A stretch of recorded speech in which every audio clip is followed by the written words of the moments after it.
morning. For the record, my name is Kendra Lara, and I'm the chair of the Boston City Council's Committee on Housing and Community Development.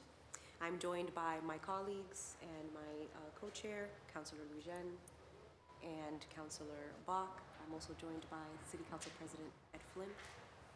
And we're also streaming this live. This hearing is being recorded and is also being live streamed at boston.gov/city-council-tv.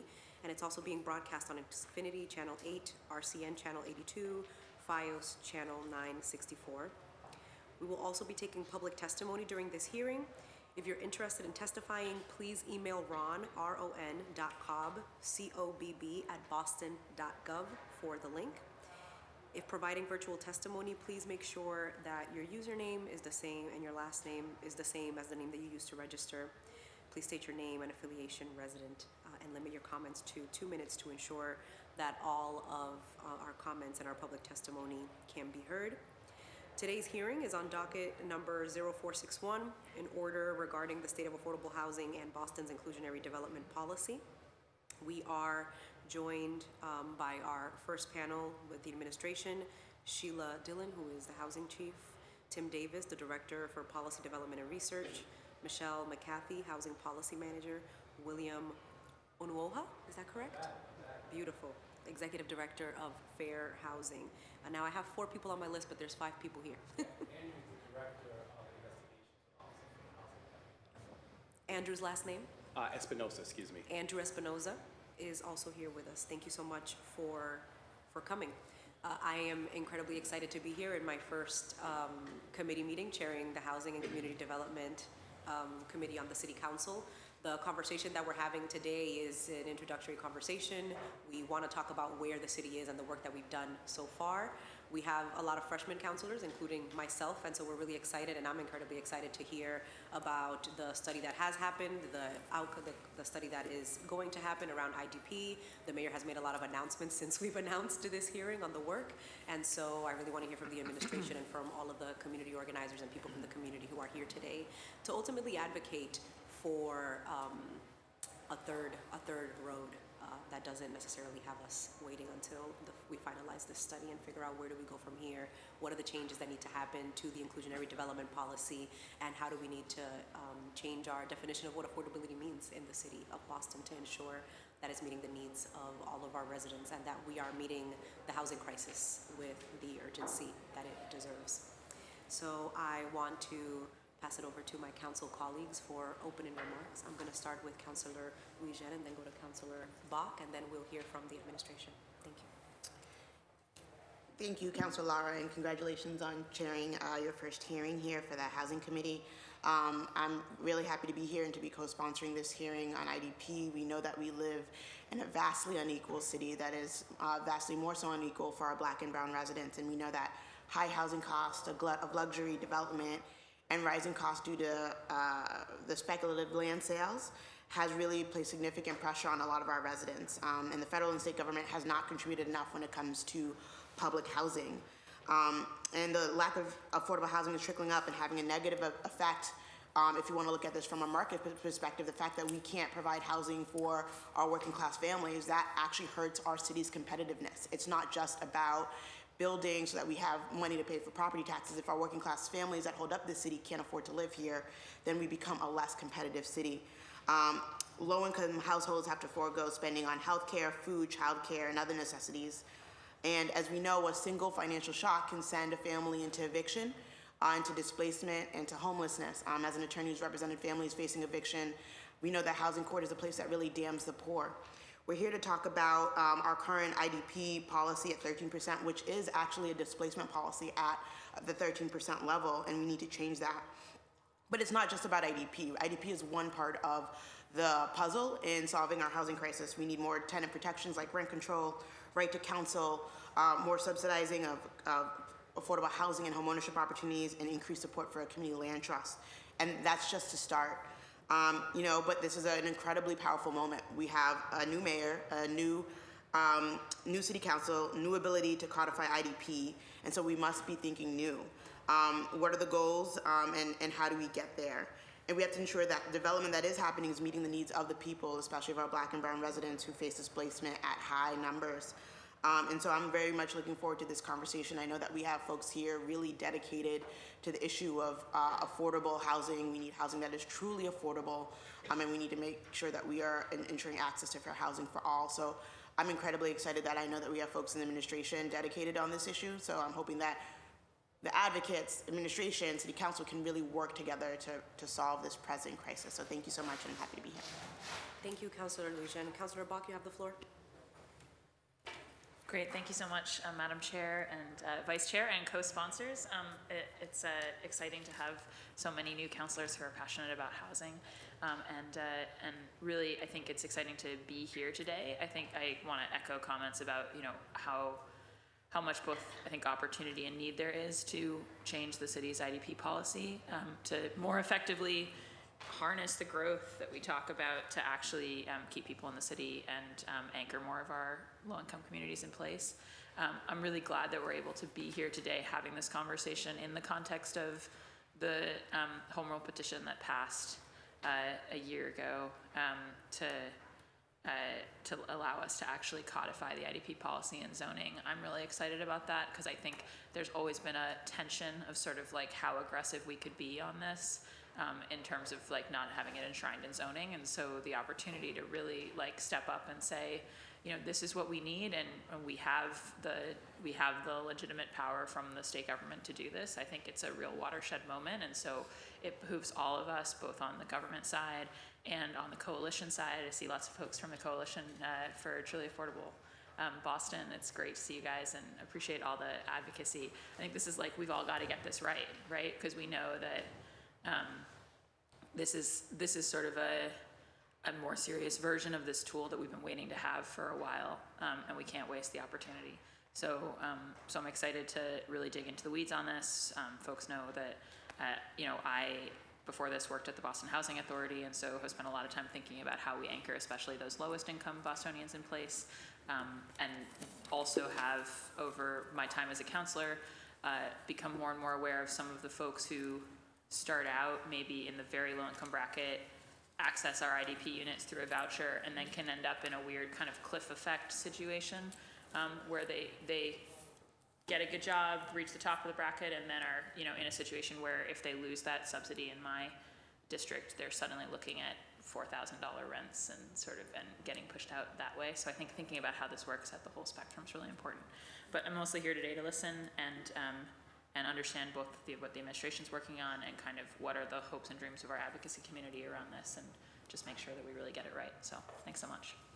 Thank you so much, Councilor Bach. Before we move on, I just want to mention to everyone that's on Zoom and the folks who are joining us here in the chambers that we do have Spanish language interpretation in-house and on Zoom.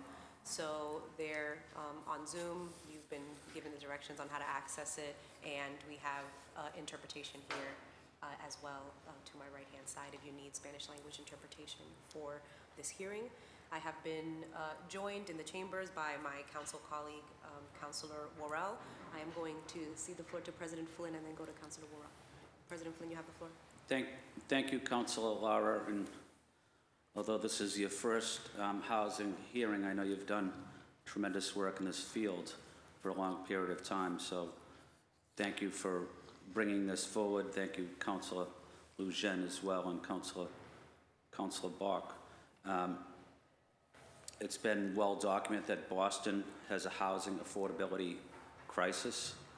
I have heard from many of my constituents in my district about how they could not afford to live in the city. They're getting priced out of South Boston, the South End, Chinatown, and what working families and seniors are being pushed out of their communities and homes. It's not the diverse communities that it used to be.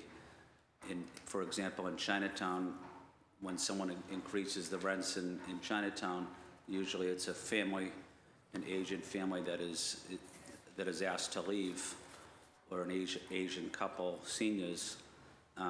So we're losing that diversity as well. I'm proud to represent a large immigrant population, and I think there has to be a place in the city of Boston for our immigrant neighbors. Our city needs affordable housing for our working families to stay in the city, and we have to continue to work hard on the IDP program, providing affordable housing that our community needs. But I just also want to say thank you to Sheila Dillon and her team over the last several years working on this issue. So appreciate the tremendous leadership from our city officials and the housing, the various housing departments. So again, just want to say thank you to the chair, the sponsors, and I also support land trust. I support rent control. I represent the most residents living in public housing of any district city council, which I'm proud of. Public housing has to be part of this conversation as well. Federal government has almost at times abandoned public housing, so it's important for city and state to work together to upgrade public housing, but also to hopefully build more affordable housing, public housing as well. So having said that, just want to say thank you to Councilor Lara for bringing this forward. Thank you. Thank you, President Flynn. Councilor Worrell, you have the floor. Thank you, Madam Chair, and thank you to Councilor Louis-Jen and Councilor Bach, and thank you to the administration for all your work that you guys have done on making housing affordable here in the city of Boston. But we are still in the housing crisis, and IDP is a tool that we have as a city to produce affordable housing. But as we all know, in those civic association meetings, when we attend them and we're bringing affordable housing, all of our neighbors are constantly asking, affordable to who? Our community is being priced out and also sized out. You know, a lot of the units that are created are sometimes studios and one bedrooms. So I'd love to see how we can use IDP to make sure that we have more family-sized units and also units that are reflected of the neighborhood's income instead of area medium income. I think that's one thing that I've heard across civic associations. I also want to see if there's a way that we can attach a local option to the IDP policy. Not sure if that's possible, but want to explore that. And then also just kind of hear on where we're at when it comes to new development. I know there's a lot of factors, whether it's inflation, cost of material. We'd love to explore that. But thank you, Councilor Louis-Jen and Councilor Lara and Councilor Bach for bringing this important matter to the floor. Thank you, Councilor Worrell. We received regrets from Councilor Erin Murphy, Councilor Julia Mejia, and Councilor Liz Braden, who has asked that I read her letter into the record, so I will do so right now. Dear Chair Lara, I regretfully am unable to attend this morning's Committee on Housing and Community Development hearing regarding the state of affordable housing and Boston's inclusionary development policy. I wish to extend my congratulations to you for chairing your first committee hearing and respectfully request that you read this statement into the record. The codification of inclusionary development into our zoning code and an update of the linkage program that captures the influx of life science development are important steps the city must prioritize. As in the case throughout Boston, there is a clear mismatch between the city's IDP and the housing needs of Allston and Brighton residents. Though the average household income in Allston-Brighton is approximately 50 to 60% of area median income, only 33 IDP units, or 0.03% of all IDP units created in Allston-Brighton since 2011 have been set at AMIs lower than 70%.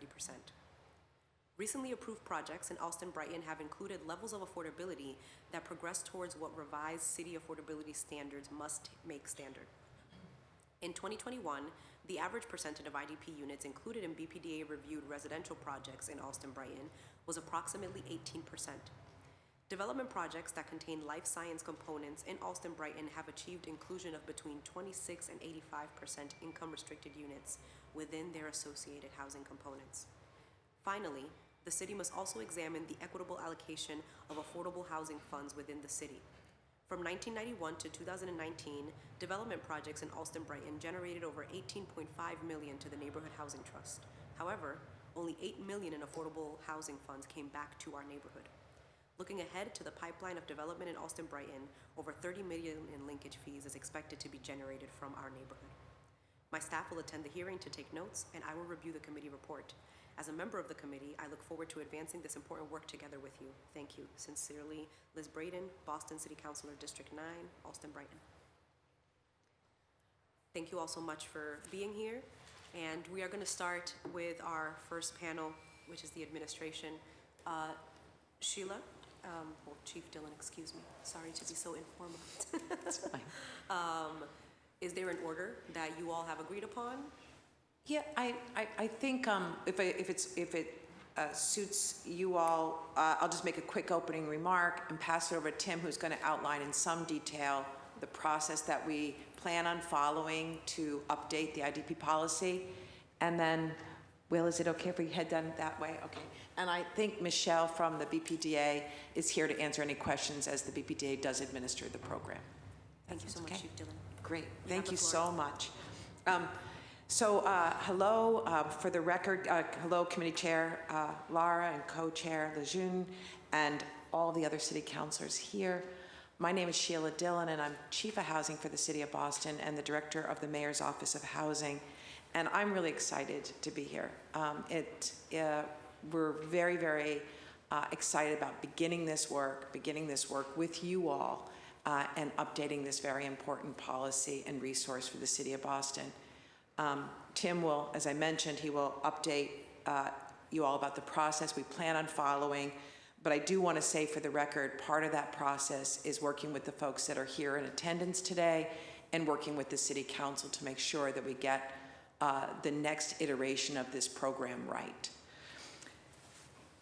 So I also just want to say that since it has been an important program, we all agree that it could be improved, but since its inception, it has created 3,600 below market deed restricted units, and the funding that has come from this program has created an additional 2,500 deed restricted units. And these are units that have not cost the city any additional resources. And as much of the housing, the market rate housing that is built in the city has been built in downtown locations, it has been a way that we've been able to provide below market housing, deed restricted housing in very, very high cost neighborhoods. So it's it's important that it's creating units, but it's also important that it allows us to do development and get affordable housing in neighborhoods that are well below the citywide average of affordable housing. And before I hand this over to Tim, I do want to say that this is one very important program. But working with you all, it's been a breath of fresh air. It's been great. It's been very exciting. We are working collectively on other things as well. We have Mayor Wu's put forth a proposal on how to spend some ARPA, making a very significant commitment to spending a lot of the ARPA funding on housing. And so I look forward to working with Councilor Bach on that.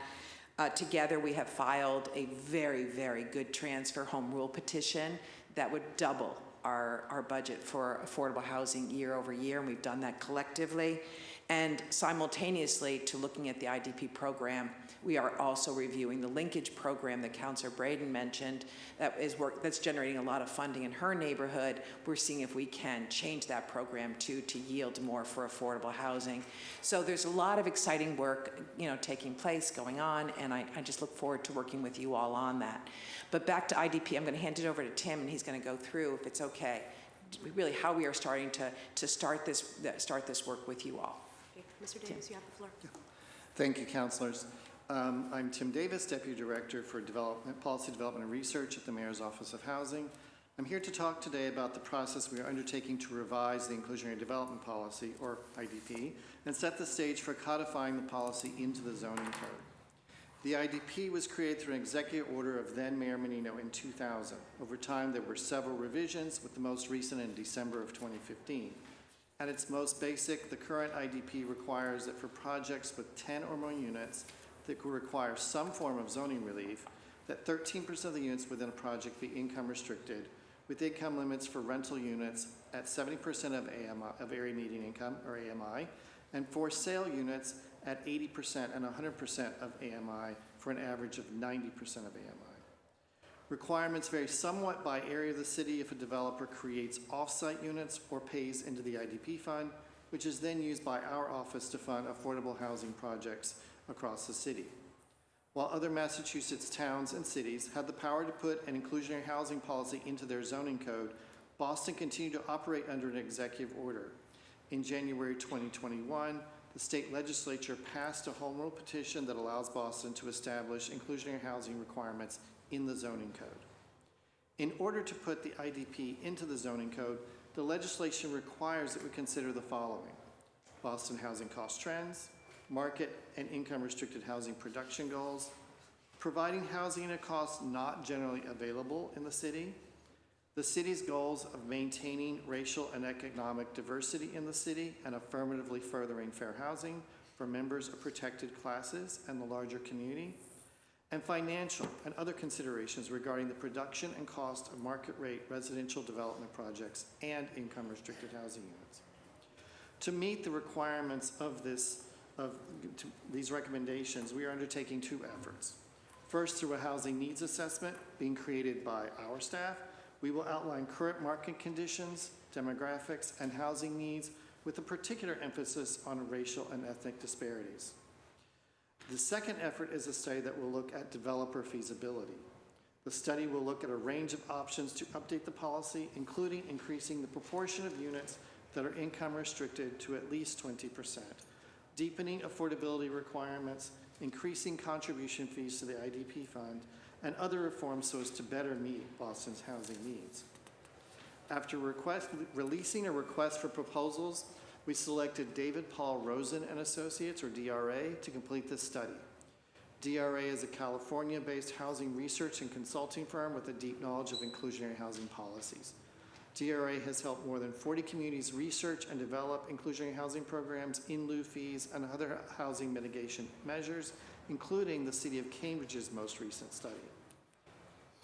To help shape the study, we have also formed a technical advisory committee.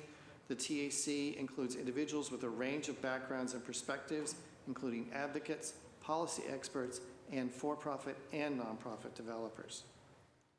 We anticipate that the feasibility study will be completed in late summer. The housing needs assessment will be completed and provided to the public well before this date, so as to help guide the discussion and help the Wu administration with setting its housing goals more broadly. Once the feasibility study is completed, MOH and BPDA staff will work together to formulate a set of recommendations, which must first be approved by the BPDA board. The City Council then has 60 days to reject the zoning amendment by a 2/3 vote of all its members.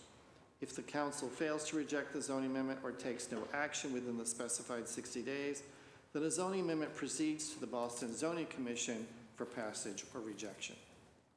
Throughout this process, there will be opportunities for public comment both on the feasibility study and the recommendations themselves.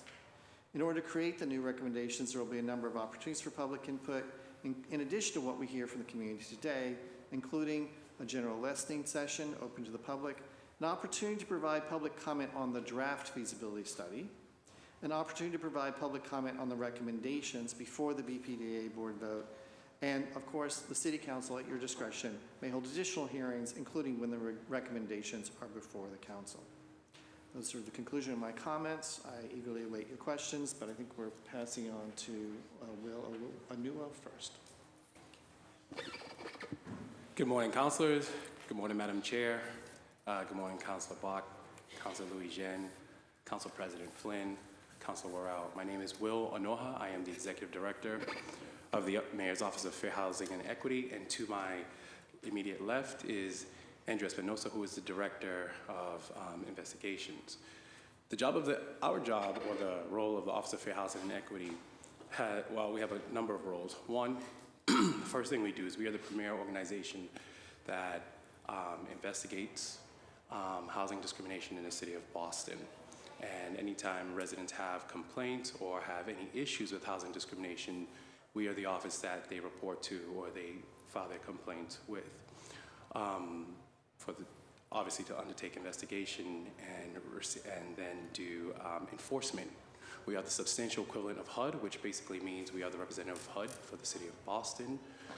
We have, most of our funding comes from HUD, and a lot of our rules and regulations obviously are in keeping with what HUD expects us to do.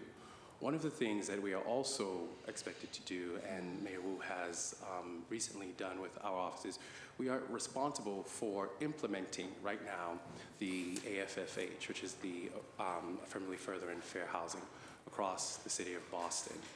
Office of Fair Housing and Equity is the department now that will be the monitoring committee. The AFFH, first of all, came about in 2015. This was a regulation that came down from the Obama administration requiring all cities and towns and municipalities that receive federal funding for housing to take meaningful action to make sure that they are taking steps to reverse the effects of segregation and increase opportunities in housing across all cities and towns. The City of Boston has been working with the Community Advisory Committee, also known as the CAC, since then. In a large community effort that was put together over the last 5 or 6 years to present, the City of Boston, meaning the city departments that are here before you, and the CAC have worked together to draft Boston's actual analysis of impediments to what we believe are the issues that affect housing in the city of Boston. I can tell you one thing that is certainly true about the analysis of impediments is that we could tell more about your health as a person from your zip code than any other medical report that we could read about you. The reason I say this is because housing affects your access to education, to employment, to even healthcare. So obviously, as you know, housing is a very, very, very integrate part of our lives and how it affects the residents of the city of Boston. To present, now that the Office of Fair Housing and Equity will be monitoring or sitting on the monitoring committee for the AFFH, starting this July 1st, we will be reconvening and meeting with all city departments to make sure that the 108 goals that were laid out as a result of community work with the City of Boston, with the departments you see here, are now implemented over the next 5 years to make sure that we are addressing all the housing needs that are required by the 108 goals, which, if you haven't seen, we can provide to the council. One of the things, or one of the major highlights in the 108 goals that have been presented is definitely the IDP and making sure or looking at what we can do to increase affordable housing across the city of Boston. As the monitoring committee meets, we will be implementing these 108 goals and also expanding on them in areas where we see fit. We have a number of things that we already think that need to happen. We have a number of ideas that we would automatically recommend and put forward as far as things that we believe that could help the city of Boston deal with the housing crisis situation that's happening across our city. I think that I will reserve the rest of my time for any questions you may have, and at that point I can go into further detail into anything you may want to know. You have the floor. Thank you, Councilor Lara, Councilor Bach, Councilor Lujan. I just wanted to state briefly about how interconnected the IDP policy is with other affordable housing policies such as Section 8 and other rental vouchers. And we're here to talk about all of these policies, I believe, and I just want to bring that to the forefront and lift that up, because through our work, we know that discrimination against people with rental vouchers such as Section 8, such as people who received RAFT, ERAP, that's not just something that happens, that's the norm. And so there was a study that was done by Suffolk University School of Law between 2018 and 2020 into this type of discrimination. It discovered that in Boston, if someone with a voucher, such as Section 8, is going into the private market seeking rental housing, 86% of the time, they're going to be discriminated against, denied housing, steered to some other place due to the fact that they have that voucher. And so as we work towards updating the IDP policy, creating more opportunities for people who need affordable housing to live in the city of Boston, I just want to highlight that there's also a need to have in this conversation greater access for people with vouchers, regardless of their actual income, to continue to access these IDP units, because when they go into the actual private market with these units, they can expect 86% of the time to be denied a unit and to have to apply to dozens, sometimes over 100 units before they can even get one unit for them and their families. So I'll keep that there. I just wanted to lift that up and thank you. There is one other thing that I will also add, is that Boston, as it has stated in this report, Boston is lumped in as far as our affordability with other wealthier cities and towns like Newton, Wellesley, and so forth.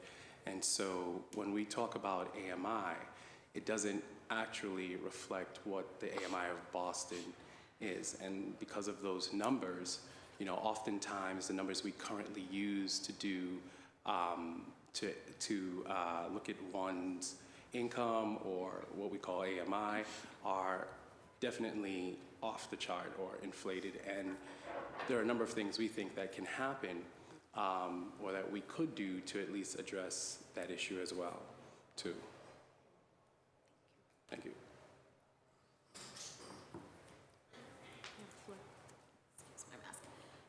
Hello, everyone. My name is Michelle McCarthy, Housing Policy Manager for the Boston Planning and Development Agency. Thank you, Chair Lara, Councilor Louis-Jean, and Councilors Bach for holding this hearing today. Very excited to be here to listen to everyone's input and opinions as I work with my colleagues at the Mayor's Office of Housing and the Office of Fair Housing and Equity to modernize and update the IDP policy. So I'm very excited to listen and learn today. Thanks so much. Thank you so much. Welcome. So I will get started with the first round of questions from the council, and then I will move to my co-sponsors and then the rest of our council colleagues. Thank you so much for the information that you shared, that you brought here today. But the first question that I have is about the need in the city of Boston. You talked a little bit about Section 8. We've talked a little bit about the inclusionary development policy. And so do any of you have a picture, partial or full or otherwise, of what the need looks like, whether, and I think we made this request, and I'm not sure if we were able to get, obviously, a round number, not exact numbers, of how many people are on waiting lists currently, how many people are waiting for housing, how many people are applying for housing. What does the picture of housing need in the city of Boston look like? Do you want to take that, Tim? Yeah. Sure, thank you for the question. Well, I don't have the data in front of me today. As I said earlier, we are going to be providing a housing needs assessment that will contain a lot of these data points, and we hope to provide that very soon and publicly. But I can say that we obviously know that there are thousands of households that are on the waiting list for the Boston Housing Authority, including a very large number that are what we consider priority one. We also have thousands of households that are housing cost burdened, and more specifically, severely housing cost burdened. And we also know that the largest percentage of those households are making incomes of less than 30 and 50% of area median income. So we do recognize that in order to meet the needs of those that are most in need, we need to look at the income guidelines for the program. Yes. Thank you. And I know that there's a study that is currently underway, but there has been another study that has been done previously. And so, if the details of the findings are not available, after that study, there weren't any changes made to the inclusionary development policy. And so can you share a little bit about what findings kind of informed that decision, or was it inconclusive, or how do we end up without a change? Well, I will speak to some of the findings of the last study, which has been submitted to your office and also has been submitted to the CTAB. It was clear that we could increase the percentage of units. It did not show necessarily that we could go to 20% of the units, which is what we're hoping that we can find in this new study. And it did show that there was some room to maneuver in terms of reducing the average AMI for the units as well. But again, it did not show us what we're hoping we're going to find with a new study that would give us more room to increase the policy even further than that. If I could add, Tim, too, I'm doing this from memory, but one thing it also showed was that we could drop the threshold making it so smaller developments would also have to participate in the program. So there were, I think the numbers did show that the policy could have been changed and improved. It was decided, others decided not to change the policy, but we're hoping now with the new administration, new city council, that won't be the case again. Okay. Can you share a little bit more about dropping the threshold? Was there a range that showed to be feasible? Yeah, I'll speak to that. We looked at, 5 units, 7 units. We've showed pretty clearly that we could go to dropping the threshold to 5 units. There was certainly probably in some of our most outer neighborhoods where rents and sales prices are the lowest, some of those projects might be no longer feasible, but by and large, it seemed like it was very feasible, in part because those smaller projects also are using cheaper construction techniques, which makes it more possible for those projects to be included. The biggest challenge is always going to be how do you implement it, because when you're dealing with larger developers, you kind of see the same people over and over again. With a small developer, it's how do you work with them? Do you include the unit in the building itself, or do you allow them to cash out, which obviously from a compliance perspective is easier, but doesn't always meet the needs or the goals of the neighborhood. Thank you. And so for the new study, you said that you were hoping that the previous study didn't show that we could go up to 20%, but you were hoping that this new study would. Can you talk a little bit about what are some changes that you're anticipating for this new study that might should give us the data that we need? Well, I mean, I think the data will tell us what is going on in the market and what we can do. So we are obviously hopeful, but we're not sure that there's going to be any significant changes. There have been increases in construction costs, in both in labor and in materials. So we're not exactly sure what's going to show us. But we are going to have the technical advisor committee will be meeting with the consultants to kind of ask them kind of about methodology and talk about methodology, as well as kind of what are the inputs and making sure that we have the best inputs as possible for that. Thank you. So I have 2 final questions and then I'll pass it on before, because if I'll be sitting here all day. So my 2 questions. The first one is specifically about, I think maybe not specifically methodology, but can you share a little bit about the impact that land valuation has on how we identify what is feasible in terms of the inclusionary development policy and how that impacts it going one way or the other? Yeah, I would say that generally the theory behind an inclusionary development policy is that the reason why we have room to put affordable housing into a property is because there is some flexibility in the costs that the developer faces. That flexibility is largely in the land cost. So what happens is that if you have a higher inclusionary development policy, then it can be reflected in a lower land cost. So it's the landowner that kind of bears the brunt of not getting as much profit. But however, there's obviously a point where there's no land cost. So you can only push it so far until, well, you can't do it because you have construction costs, other development costs, et cetera. But also that land cost is competing with other uses, whether it's the existing use or with a commercial use. So also the land cost would not go to 0. But it's basically that's your dampener, is whether or not you can reduce the land cost sufficiently so that you can then include the affordable housing. Okay. So, I mean, we've seen, and I'm sure that you're aware of this, that there are developers who have been, for lack of a better term, extracting land value, and sometimes doubling their profits for the land valuation. And so I'm sure that you're aware of some of these instances. What is your take, your assessment of that? Is there anything that the city can do? Is there anything that you are, how do we kind of mitigate that? Because ultimately, if we're looking at land cost valuation and that is impacting what we believe is possible when it comes to the inclusionary development policy, and then folks are doubling their profit because they're selling off, ultimately extracting value from the community process after they get something approved, then can we say that the land valuation is happening in an effective manner and that we are making the decisions based on the correct information in terms of how much we're valuing the land? Well, that's one reason why we want to be thoughtful about the methodology, but also I think that there will always be instances where we are, through our policy, because we're not creating the policy to fit each and every property, because we want to provide something that's kind of consistent, that is transparent. And so therefore, when we set the policy, we also recognize that there'll be some developers who won't be able to develop because of the policy, but also there'll be some developers that would be able to make extra value off the land.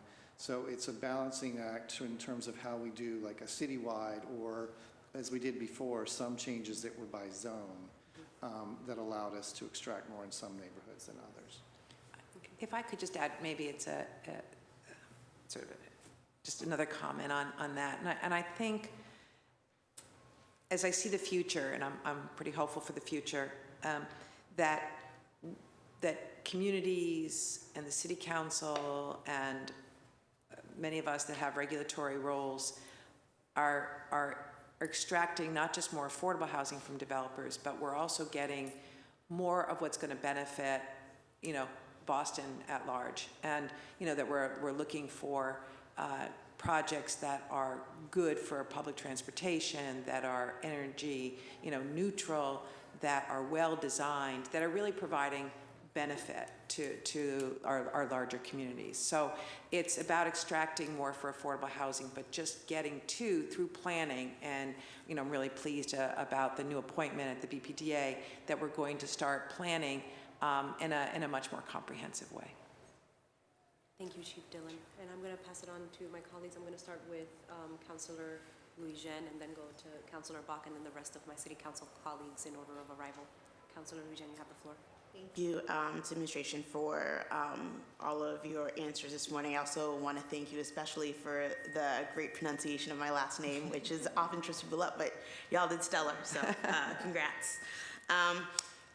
One of my questions is in terms of, who are we able to get into the door for these IDP units? And I want to ask if we've thought about changing the guidelines so that we are able to assess people based on their net income versus gross income. We know that for poor working class families, that marginal difference between your gross and your net makes a heck of a big difference in terms of what you're able to do and what you're able to afford, right? And we think about folks with disabilities and the things that get removed from their checks based on their gross pay, and how much of a boon it would be for folks if we were using their net pay to qualify. So if you could speak to that, and if we're considering that as part of the IDP process. I'll certainly defer to Michelle on the net versus gross, but part of the analysis that we're going to be doing together is looking at what income levels can we achieve through this program. We have heard for a very long period of time, we hear two things about the income levels. One, they are not serving Boston's population, the IDP program, and that we need to get units available for lower income populations, and we are in agreement with that. We also hear that this is the program that provides more middle income housing. So as we look at the policy and the program, I think we do need to look at more of a range of affordability. I have not given, I'll be honest, I think about gross and net a lot, but I haven't thought about it in the context of IDP policy, and I don't know if, Michelle, you have. No, I do think it's an interesting idea to consider how we might, in addition to lowering the AMI values, think about are there creative ways in which we can administer the program that help to capture people either at a larger range of incomes within an AMI bracket or at lower incomes with an AMI ceiling. The thing I do worry about from an administrative point of view, just given my background in a large number of housing programs, especially for lower income people, informally homeless people, is going so far afield from the way that the program is administered so that there's confusion in the constituency about about being eligible for one type of program versus another. Not an insurmountable problem, but I think one that we need to be thoughtful about in administration, since so many of the federally funded and state funded programs do use that AMI that is gross income versus net, just creating reasonable expectations about the ways in which IDP might be different or similar to those programs and qualifying for those. But not an insurmountable problem, but I think more of a educational and philosophical kind of approach to it. Yeah, I agree. It's not an insurmountable when a lot of the issues that we are identifying are like the AMI, for example. It's hard to change that because it's set by the federal government, but what we can do is, you know, lower it based on neighborhood, and we can make that change. But sort of dovetailing off of what you just said, and I think this loops in fair housing when it comes to the marketing of these IDP units. So what are the challenges that you see in marketing the IDP units, and you know, especially as it relates to fair housing? And also a number of the questions that were asked were about the demographics, about who are the folks who are occupying IDP units, what does that demographic look like? And related question is, I'll just start there and then we can. Sure. So I did receive the list of questions in advance. We all received the questions in advance. So I do have people colleagues in my office pulling together those demographics so we can get the most up-to-date information. But if you just like, you know, what do the applicants, who are they, what do they look like? Even if it's just from like a qualitative, you know, you're not giving us hard numbers. Sure. Who are they? I think that a lot of the applicants, what we've seen recently is you know, it's driven by the unit sizes. We have a lot of 2-bedroom units, so we've got a lot of 2-person applicants. And I think just in terms of the demographics itself, I don't even think at this point I would feel comfortable giving a range of those numbers just because I don't have them in front of me. In terms of the ability to capture lower incomes through marketing, I do think that's an important question that we're grappling with, especially with the administration of the affirmatively furthering fair housing zoning amendments, and looking at the marketing procedures that are in place as that process unfolds. It is relatively new. It's only been in place for a little bit over a year. Not only 2 projects have gone through the AFFH process. As you know, the development timeline is very long, and then the construction timeline. We haven't yet seen any projects come through that have AFFH marketing interventions applied yet. I do hope in the next year or 2 we will be seeing that. But I think that is an opportunity, especially working with Mr. Anua's office as part of the Boston Interagency Fair Housing Development Committee, as well as Mr. Davis, to think about how we as a housing team for the city of Boston can thoughtfully think about marketing and housing access in ways that take into account not just IDP units, but all units in the city of Boston.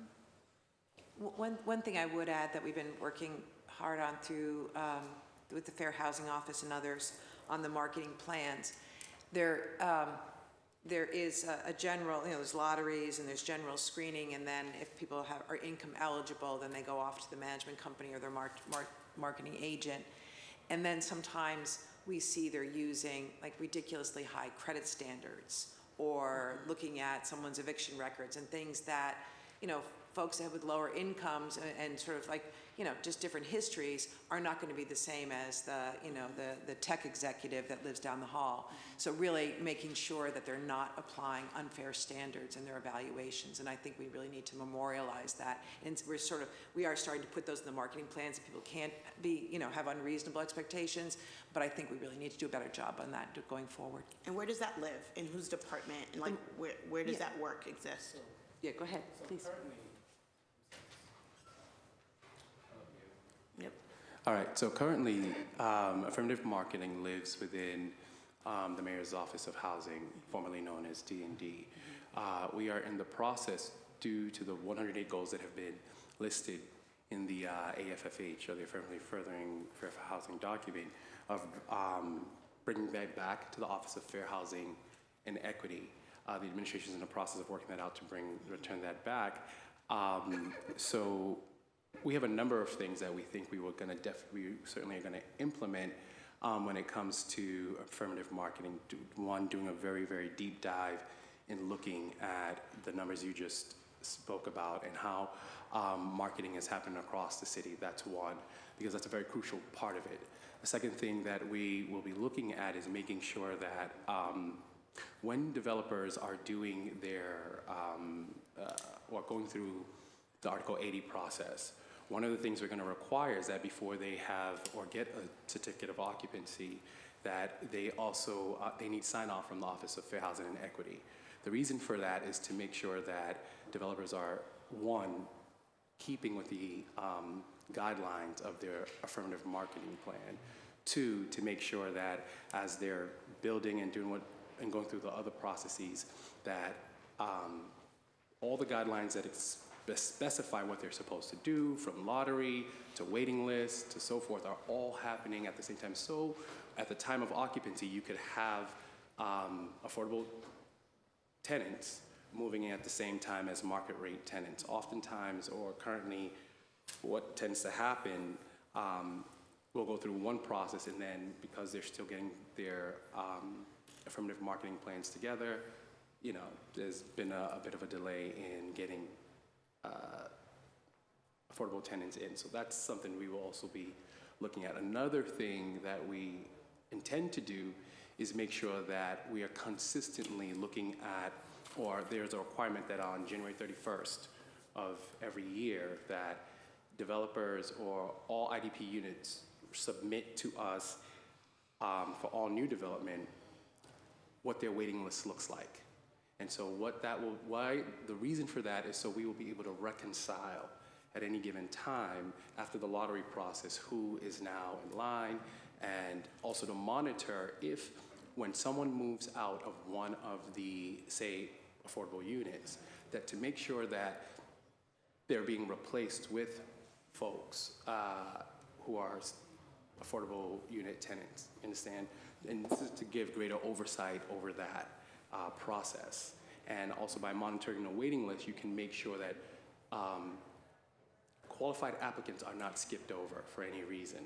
You know, so these are some of the steps that we're going to be taking as we bring affirmative marketing back and implementing them as requirements. So we are holding the feet of developers and housing providers to the fire and making sure that they are in total keeping with the affirmative marketing plan, the guidelines that have been specified in it. Thank you. I just have one last question. As an at-large counselor, one of the things that I think about is like, what neighborhoods aren't shouldering their burden of providing affordable housing? So one of the things that I'd be curious is if we know, like, is there a preponderance of IDP units in specific neighborhoods? What neighborhoods have the lowest IDP units?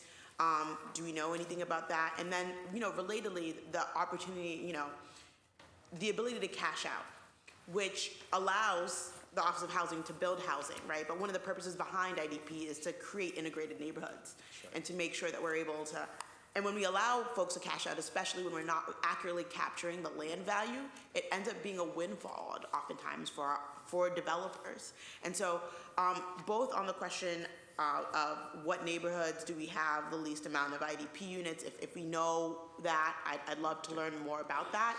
And two, a discussion about the trade-offs when it comes to, you know, allowing for off-site development, contribution, cashing out, and the trade-offs that we experience as a city when we allow that to happen, especially when, you know, it's great to have the goal be standardization across the board, but we know that there's these individual IDP discussions per development all of the time.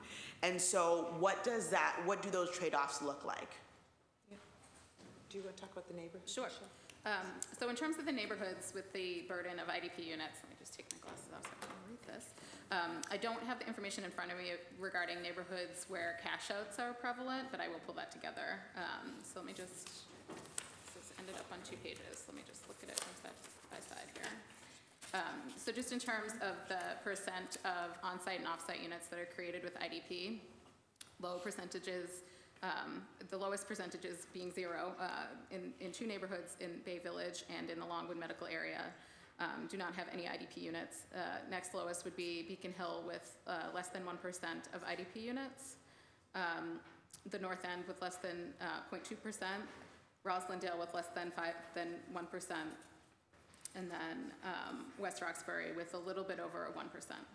So that would be the neighborhoods with the lowest, and I'll provide the complete chart that lists all the neighborhoods by IDP contribution to your offices. Thank you, and sorry if I didn't ask. The highest, if you got that, Oh, you look like you had a sheet full of data. So you can't do that without the comparison. The highest, based on for offsite and onsite contribution, is downtown at almost 13%. For offsite contribution. For onsite and offsite. Mm-hmm. So these numbers are all offsite and onsite, as opposed to projects, units that are funded with the contribution of IDP funds, which I can run down that as well. So we have highest contributions being the downtown area, and next highest is the South Boston waterfront. After that, we have the south end, South Boston waterfront is at a little over 12%, south end at almost 10.5%, and then the next would be, there's a bunch in the kind of 8 and 9 range. South Boston at 9.1%, I think would be the top in terms of the number of on-site and off-site IDP units. If I could just add one thing too, we do have, we do track every year where all of our affordable housing is by neighborhood, and I think we'll get that over to the city council. I think it's, the citywide average is 19.1, and some neighborhoods, as we know, intuitively are much, much higher than that, and some are much lower than that. So in all of our work right now, in funding rounds and things, we're really trying to prioritize projects that in neighborhoods that have lower than citywide averages. Thank you. Yeah. Thank But we'll you. get them both over to you. Just to add, like, so you're saying you have a mapping of where affordable housing, just writ large, right? That includes the whole bucket, the That's right. gamut of federal, Yes. state, IDP, like all of that. Yeah, deed restricted public housing, Yeah.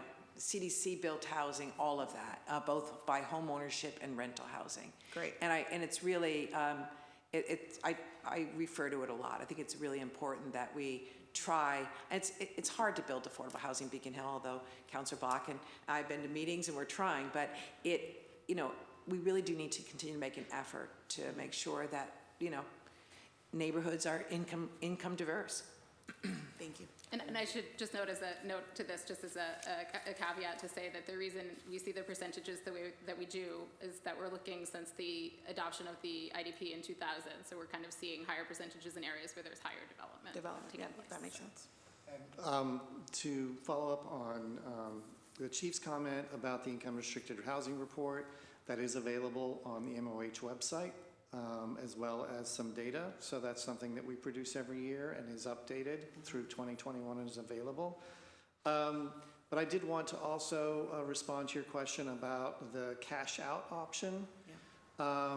In fact, in 2014, when Mayor Walsh took office, they fully implemented a policy that was already in existence but had not been fully implemented around a cash outs for condominiums, which the cash out requirements for condominiums, especially for downtown luxury buildings, is actually rather extreme. It's great for us, we love the money, but it's a lot of money. And so developers started opting to the off-site option instead of the cash out option. Also in 2015, when we made the revisions at that time, we set it up in such a way as to increase the cash out option just across the board for rental units. And as a result, and also we had as an internal policy that we had a preference for on-site units, that the number of cash outs that are being done was reduced dramatically after 2015. To the point that most of the cash outs that we see now on newer developments are for partial unit payments. They're actually very small dollars, to the point to where we over at MAOH are beginning to wonder about what income we're going to continue to get from cash out options. Can you just define for folks who may not know what partial unit? Sure, I think it's helpful. Sure. So a partial unit means that a developer was supposed to provide 2.3 units. So that 0.3 Based unit, on the 13%. based on the 13%, yes. So 13% of the units, they had to do 2.3 units. We would get the 2 units, and then the 0.3 we would get as a partial unit payout based on our whole unit payout scheme. If they had to provide 2.5 units, we would ask them to provide 3 whole units. So that's kind of how the program is operational now. Thank you.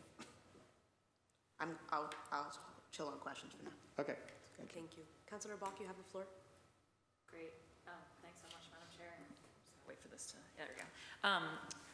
I just wanted to comment on this last point, because I do think it does, I think we should just really acknowledge the complexity and the need to have a kind of overall policy on this. Because for instance, I was listening to those numbers and I was thinking, before I was a counselor, and before actually I worked at the BHA, I did a brief stint on planning and zoning for the Bay Village Neighborhood Association. And because it's a historic district, there isn't much new housing built in Bay Village ever. And there was this one building, 212 Stewart, that was proposed. And Bay Village insisted as a neighborhood on having the affordable units be on site. And that was the agreement that was reached in the Article 80 process. And if that had come to pass, we would have a number above zero in Bay Village. But then, in 2020, 97 units of affordable housing at Newcastle Saranac became at serious risk of sale and loss. And the department worked with both the developer in Bay Village and another developer in the Fenway in my district to arrange for what were going to be funding for on-site units to instead get funneled into the Newcastle Saranac deal in order to save those 97 units. The upshot of that is that both in Bay Village, where I grew up, and in Fenway, which I now represent, we didn't get on-site units in those neighborhoods. And I think that, from exactly Councilor Legion's point about how do you integrate the city, a very housing segregated city, it's like an accumulation of decisions like that is going to continue to re-entrench the decisions across the board. And yet also, I don't think that anybody in the city was willing for us to, nor would have wanted us to lose the 97 units in Roxbury. So I think that, looking at the hard cases and asking ourselves, well, is the answer that now as we're talking about ARP and such, we need to have an AOP reserve that's there for those eventualities so that we know we can swing in, but we can still have a much more consistent program of making sure that we don't lose units in especially the sort of low rate of affordable unit neighborhoods, right, in these kind of emergency situations. I think it's something that we have to just have a really coherent, thoughtful policy on, but I don't want to dismiss the complexity of the kind of battlefield decisions that get made around that issue. So I just wanted to enter that comment. And then the other thing that I wanted to really underscore, because we're talking today about tools and how to use the IDP tool better, I really do think there's an enormous opportunity to use the AFFH zoning amendment in partnership with this IDP conversation, and really think about where are the places of some of the things we're talking about here that we can really use that to drive additional progress in new development in addition to whatever ramped up IDP policy we have. So an example would be, and Will sort of alluded to this, but I think it's probably helpful for folks watching at home and everything, basically now we're asking people when they propose housing projects in the city, what are you doing to help us affirmatively further fair housing, to push back against segregation, to create inclusive communities? And we actually have a whole category of potential interventions people can sign up for that have to do with marketing. So not just what you build, but how you're making it accessible to people. And fair housing marketing, just you're not discriminating now, is truly the bare minimum. I mean, sadly, as was alluded to by Andrew, it is often not achieved. But the idea with AFFH is not that you commit not to discriminate, but that you actually go above and beyond. And in last session of the council, we had the BHA come and talk about the practical barriers to their voucher holders. One of them is definitely the credit checks that people are running, which when you think about it is insane, because your federal voucher is backed by the full faith and credit of the United States government, and therefore, from a credit perspective, is as strong as a treasury bond. And yet we're seeing lots of voucher holders get knocked out. We also see voucher holders get routinely knocked out due to first, last, and security requirements. And I think that, there are places there where we could be asking folks to commit, and we could be getting a bunch of our low-income folks who happen to have access to a voucher, pushing aside the fact, right, that many people are on those wait lists, but actually get them into these units. And another interesting thing that I've started to ask folks proposing housing in my district to look at doing, in addition to their IDP commitments, is, hey, it seems like you actually could just knock your market rents for a tranche of your housing down a little bit, and they would be under the payment standard for small area fair market rents. And you could basically make them units that accept vouchers.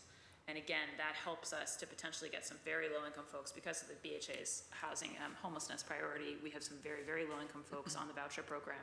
And so the potential to not just cannibalize IDP resource, but actually say, look, we made a change where vouchers are pretty damn lucrative these days. We would like you to host some of them. And maybe in some cases, that's a question of more strategically project-basing vouchers in projects around the city.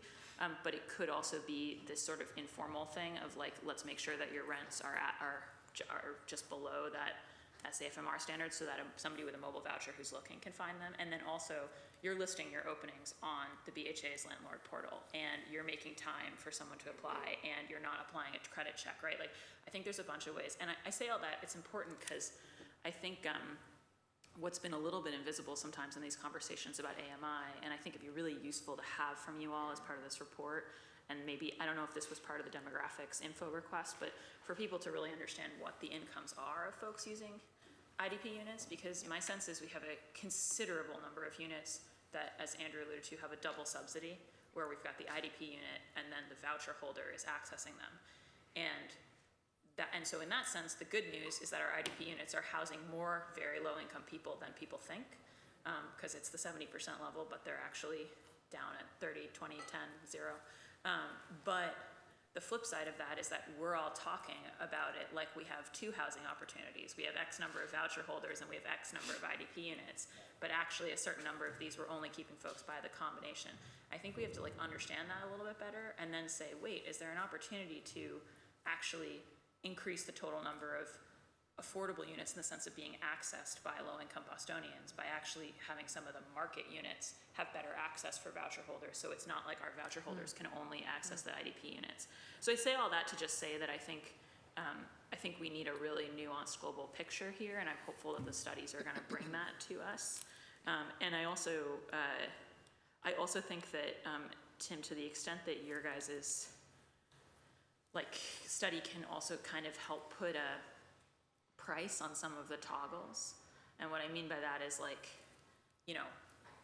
if we make units, if we say, hey, we're gonna lower the AMI to 30% AMI, and let's say there's no vouchers involved, one 30% AMI required unit, because the developer charges a much lower rent, may sort of cost the same in terms of land value as two 70% ones. And I think as this whole community, or if we require unit sizes to be larger, again, it's more square footage, et cetera. So I think because what I hear everyone saying is that we need several different tranches. There's you heard already today, there's folks who are technically coming in over income but they have disability, and when you did it out of taxes, they'd qualify, right? But those are up on this end, and then we've got low income folks who, because we don't have a safety net attached to the IDP program, unless they've got a voucher, it's not serving them, right? And it feels like the conversation with all the advocate community, we want to drive towards really knowing that we're serving a few of these tranches better, but I think we all need to understand what's the kind of cost of the different toggles. So I just think whatever we can have to kind of informed discussion and balancing on that would be really helpful. And so my question, and I recognize these were mostly comments, is just what is the timeline of the linkage study going to track with the timeline on the IDP study or not? And the reason I'm asking that is because, and you alluded to it, my current panic is that we can make the best IDP policy we want, and everybody and their brother is proposing lab and not housing. And so it feels like, in terms of getting housing, we're going to need to have levers that drive a use change. And some of that has to do with the 9th floor, right? And excited about Arthur coming in and the opportunity to kind of just say, look, there are certain uses that we need for the city right now. But it also feels like to me, the idea that you guys have looked at of pricing a higher lab linkage rate is really important because there's just so much more excess profit under the curve for lab right now than anything else. So I find myself wondering, gee, it's only kind of a separate conversation, and in the sense of, I think we probably need linkage to also be playing into this policy of how we get more housing in the end. So that's a question just on timing. I'm actually very pleased you brought that question up. We are tracking them together. I think I agree with you. I think it's very important that we look at both simultaneously, and not just from the perspective of IDP can get us so much and linkage can get us so much. So we are on parallel tracks. In fact, we have started the meetings with the consultants, and I met my first meetings with both of them yesterday. So we are very much keeping them on as close a timeline as possible. Great, wonderful. Thanks so much, Madam Chair. No, I was just going to say, I agree, you raise a really good point. If it becomes much more profitable for, it seems like every developer right now in the city wants to do lab, and people aren't building housing, then we've created a situation that we don't want either, so, yeah. Right, and right now it feels like if someone owns a townhouse, they want to turn it into lab. I mean, it's like only slight exaggeration. And I do like your idea or your comment about the small area FMRs they really are lucrative. And can we get developers to recognize those rent rates and really encourage more people with mobile vouchers to apply to them? And I'm trying to see here how to operationalize that, or how do you monitor that? So would love to think about that more. Thank you so much. It looks like we have lost our two other colleagues, so I'm going to make some announcements before we move on to our next round of questions. Oh, just on the small area FMR issue, I will say that just to tout the kind of early anecdotal influences that AFFH has had, these conversations we've started to have with developers in terms of using that small area FMR to income restrict at a higher AMI in order to have a requirement to rent to retro holders. So in terms of educating and having first initial conversations with developers to help them wrap their heads around those have been happening as a result of AFFH, which is great. It's good to hear. Thank you. thank you so much. I appreciate it. There are folks who are joining us on Zoom. As you may know, a lot of the work that we're doing here today, and the reason why we're here today, is because of decades of advocacy by people in the city of Boston who are fighting for their right to remain in their homes and in their city. We have about 25 people who are watching us on a Zoom party, so I just wanted to give a shout out to the folks who are here in the chamber, and also to the 25 folks who are joining us and watching this hearing and eagerly awaiting their time to give their public testimony.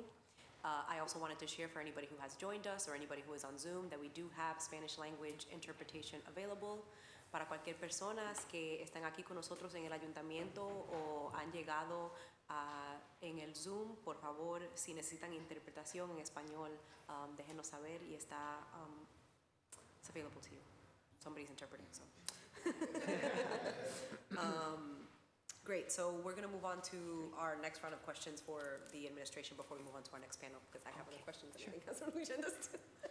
I mean, I can always pull a question. I know, Don't worry, I don't ask questions.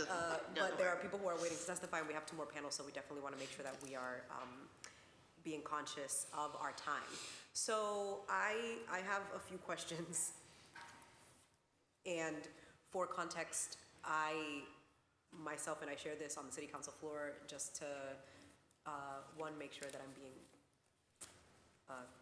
how do I say this, transparent about my own personal impact on this, is that I am a renter in an inclusionary, in an IDP unit currently in the city of Boston. And so this conversation for me, as I'm hearing kind of like all of the back end of it, is reflective of the kind of impact that it has on people's real life and real lived experience. And so while we are trying to figure out what is the best way to navigate all of the intricacies of how we make this happen, there are people in the city of Boston who are struggling to find housing and are being displaced from their home. So I really appreciate the conversation and appreciate kind of like all of the nitty-gritty in the details that we're getting into right now. But two things that stuck out to me in our conversation particularly was about the off-site option. And the second question that I had was particularly about the previous study that was made. And so in the previous study, it was mentioned that some of the data that we had showed that we could get down to 5 units. And so, you know, relating that to the AMI, we all know and that the AMI is not, that the regional AMI is not calculated for the city of Boston specifically. And so we know what the AMI in the city of Boston is specifically, and what we are currently defining as affordable is not in alignment with what the median income is in the city of Boston for people, you know, who are making moderate or really low income folks in the city of Boston.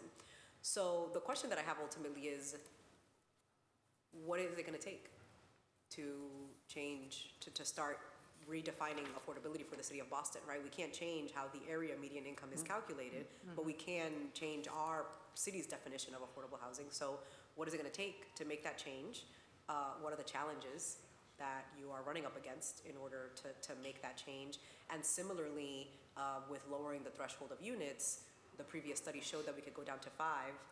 What is it going to take for us in the interim to make that change, and what are some of the challenges that you are running up against to make that change in the city? So I'll start, and then certainly, Tim, if you have anything to add, I know you're thinking a lot about this, or anyone.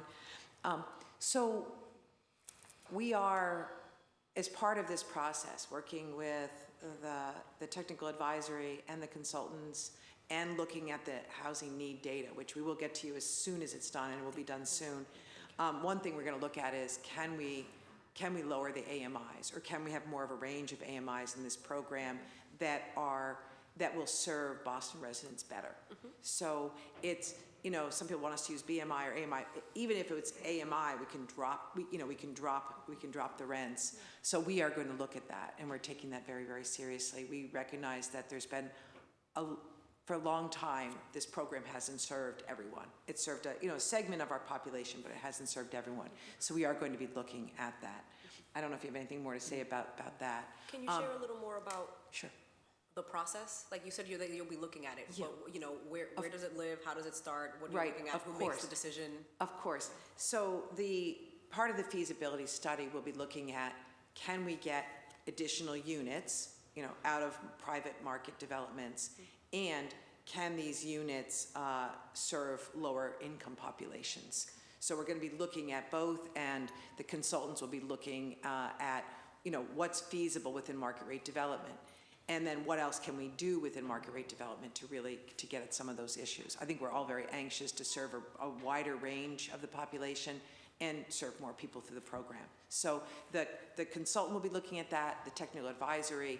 I'm sure you'll be holding hearings to look at that too. So we will all be looking at these numbers together and sort of and seeing what we can do through this program. So you're saying that you don't have the necessary information to make the case right now for redefining what we consider affordable in the city of Boston? The need study, which we will have to you, I think, within weeks. Yeah, I don't think it's, I think it's not so much not having the data to say that we should do a lower average AMI on the units. It's more of how many can we get given feasibility, et cetera, compared to having a higher AMI and then making a policy decision about where we're going to set the program. So that will be part of the recommendations that we'll be thinking of. The consultant will be making recommendations, but they'll be making kind of recommendations that are purely based on feasibility. And then we will look at those recommendations and say, okay, where do we think we need to go? Like they will say, you can get, just a random number, 15% at an average of 50% AMI, or you can get 18% of an average of 70% AMI, and then that's a policy decision from there. Right. These are not real numbers, by the way. No. That's just a hypothetical. Yes. Everyone, calm down. It's just a hypothetical. That's not really, exactly, Yeah, I exactly. know what they're remembering. And what about lowering the units? It seems like we have the past study did say that we were able to kind of lower the threshold to require affordable units from 9 down to 5. And so what? Right, so the new feasibility study will also look at the 5-unit range as well, to make sure that we can kind of clarify and reaffirm that what we learned in the last study is still appropriate. Okay. Respectfully, it seems like we are doing the work that we've already done over again. And I'm sure that there might be political reasons for that, given that the previous study was done by a different administration. Can you share however much you can share candidly about why we are doing that? Let me try, but I think Tim's closer to this. Certainly, the current economic climate and just everything has changed since that study was done. And we really do need to, for many reasons, we do need to refresh that analysis. I don't want to drag it out. I want to do it quickly. I want to do it well.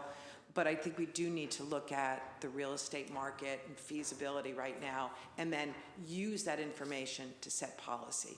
So I think it's going to be important for us to look at the data anew, because since that time we've had a pandemic, the real estate market has shifted, et cetera. So I think I would I think it's a good idea to take the few months, and poor Tim, I'm really pushing to get this done as quickly as possible, but to use the time to really look at the current conditions. And I think another consideration here is that because the goal here is to put this into zoning, we want to make sure that we're standing on the firmest ground we can when we go through that process. Great. Thank you for answering those questions.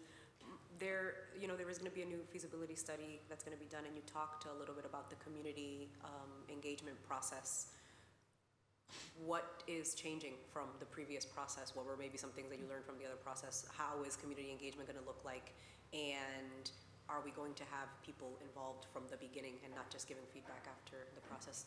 Just share generally what you're... This is one reason why we have brought forth a new technical advisory committee, is to kind of make sure that we have some of those voices in that process from the very start.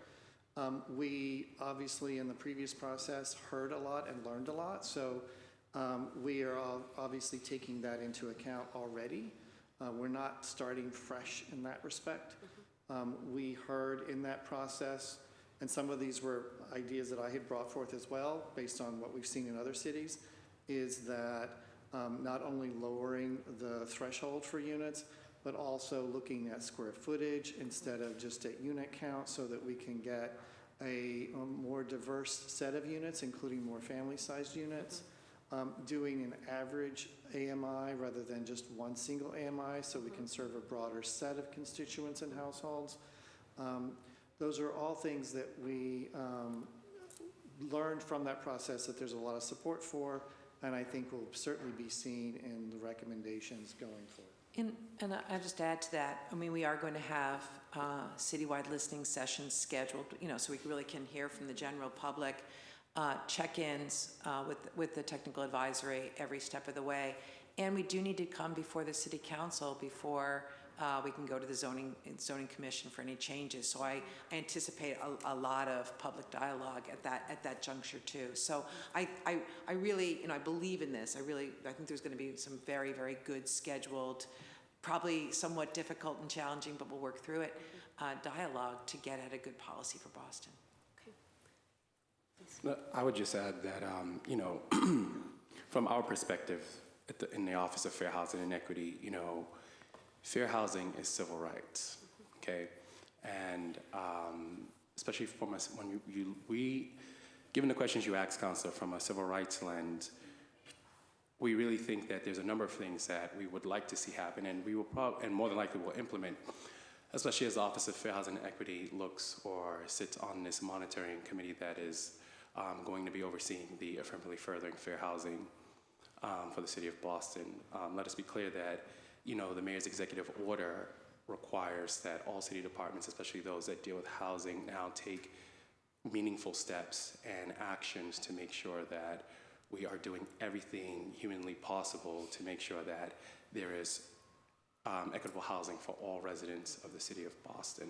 And your question is actually a really intuitive question, because I think that, we've talked a lot about AMI. That's something that, as far as our lens is concerned, something that we would definitely recommend. And I would also invite you as counselors and your colleagues to look at the 108 goals that we will be implementing, because it's a lot of your questions are really already baked into this, which is a beautiful thing as far as we're concerned. But AMI is one, certainly, right? And having a Boston AMI, I think, is something that would certainly address this problem. We, too, are equally interested in the study, because it's really going to guide a lot of the work and inform a lot of the work that we do as the department that is overseeing the monitoring committee for the implementation with the CAC for affirmatively furthering fair housing. That's one.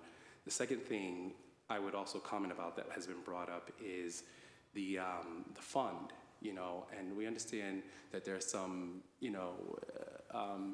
intricate nuances there as the fund is concerned, but, one thing we have to be very clear about is that this also is about desegregating the city of Boston.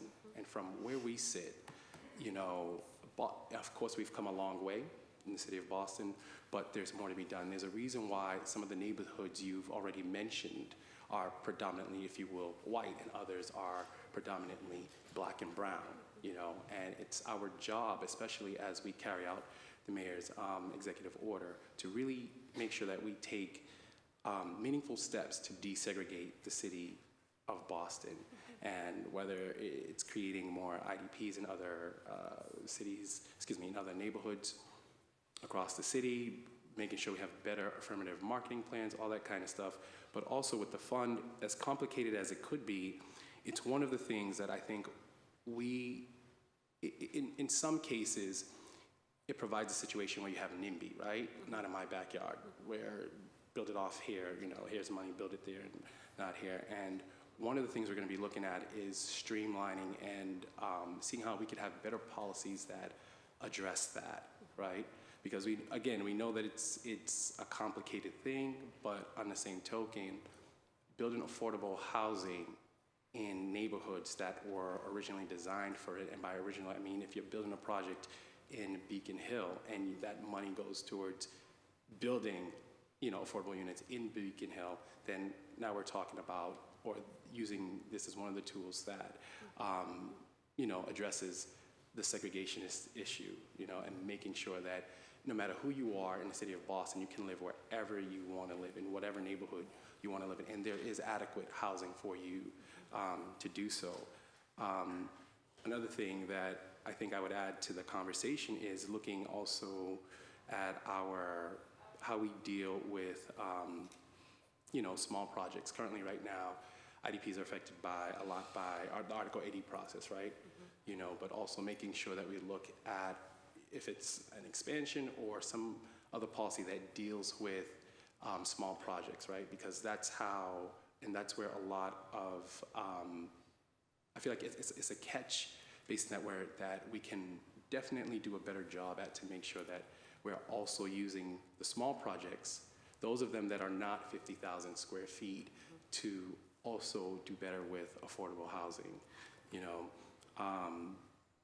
So I think that just in the spirit of really looking at this on a very macro level, and in the spirit of making sure that we are really keeping with the mayor's executive order, you know, these are a lot of things we're going to certainly be looking at. And certainly as the monitoring committee moves forward, we would love to interface with the council as need be, and any questions you may have regarding the 108 goals that have already been listed, that is really guiding this process of how we now do housing moving forward, which is really radical and has never really happened before. Certainly, we would love to have more conversation about that. Absolutely. Thank you so much. And so, speaking of desegregation, my question around offsite and the option of doing offsite housing. I think that when folks are building what usually tend to be luxury housing, they get the option to put the poor people somewhere else, or, you know, near, close by, but ultimately not in the same place where everybody else is living. And I am curious about the ability, right, the policy around building offsite housing. If we are moving towards more integration, why allow people to put housing in other places? How is that an option? Is there an option to change that? How does that happen? Do you want to talk a little about the policy? Yeah, I would say one thing that happened with the 2015 revision is that we increased the off-site requirements. And again, for some developers, that really shifted their math to keeping the units on site. Yes. So we do not have as many off-site developments as we used to. We've had a few that have been really important, such as the saving of Newcastle Saranac, or a seaport development funding an entire elderly building next to a BHA development in South Boston. Those are kind of real wins, but we do recognize the importance of keeping units on site, and that's one reason why we think through the AFFH zoning process, that's another mechanism where we're basically telling developers that we want to keep the units on site. And also, kind of more informally, I have seen a couple situations where developers were kind of saying, we might do off-site, and then I would be like, and they're thinking about like a CDC's development that they're looking at, and we're like, no, we'll fund the CDC's development, you keep your units on site. Yeah. So that's obviously some of the behind the scenes that some people never see, and so there are, and we have a couple developers who are constantly looking for off-site, to use off-sites, and they've been very thoroughly disappointed in the last few years. Yeah. I mean, Tim's right. If we can, sometimes if something's in the same neighborhood and we can, if it's a senior building and service delivery is going to be more efficient, and versus having a handful of units scattered throughout a rental building, sometimes it makes sense. But that's a case-by-case analysis. We are finding through Article 80 discussions and big project discussions that more and more of the neighborhood want to see affordable housing units on site. And those are great conversations, and I think it says a lot about the program. It's a good program. Thank you so much. So I'm gonna, we have to move on to the second panel. Do you have any other questions? Okay, so my final question, and then I'm gonna pass it on to Councilor Lujan, is ultimately the reason why we're here, or the reason why I think we're here, is that in the midst of us doing all of this work behind the scenes and having all of the feasibility studies and figuring out what we can do and what we can't do, there's a lot of development that's being approved in the city of Boston. And if we're looking at a timeline of the end of the summer, probably, to kind of get the feasibility study and then review it and make policy decisions and so on and so forth, there's a lot that can happen in 6 to 9 months. What can we do between now and then? I am hard pressed to believe that there is nothing that can happen while we're doing this between now and then, particularly as we're coming out of a pandemic, economic downturn, people are looking for housing, and so I'm curious in terms of the inclusionary development policy, in terms of AMI, in terms of ensuring that there's more affordable housing at actual affordable prices in the people of the city of Boston. Mayor Wu has already stated that she was interested in kind of finding different ways to do. And so what is the administration considering? What is being considered? What is feasible? What have you already committed to that to happen between now and when this is all finished? So I think we too feel a sense of urgency every day. And so one of the first things that the new mayor had really instructed us is get these studies done and let's see if we can revise these policies, and in part because of the good advocacy, some of which are here today. Whether we make additional interim changes through executive order, we can certainly take that back. We can look at it. I think the emphasis or our energy was really going to revise the policy and bake it into zoning, but we'd be glad to take that back, Councillor. Okay. Yeah, I see your mic on. Oh, they left it on for me, but I would actually add that we do have opportunities now through the AFFH zoning process. That committee is asking for additional affordability for developers. We are asking for units at different AMIs. So there is, at least that mechanism is already in place to help us move forward, because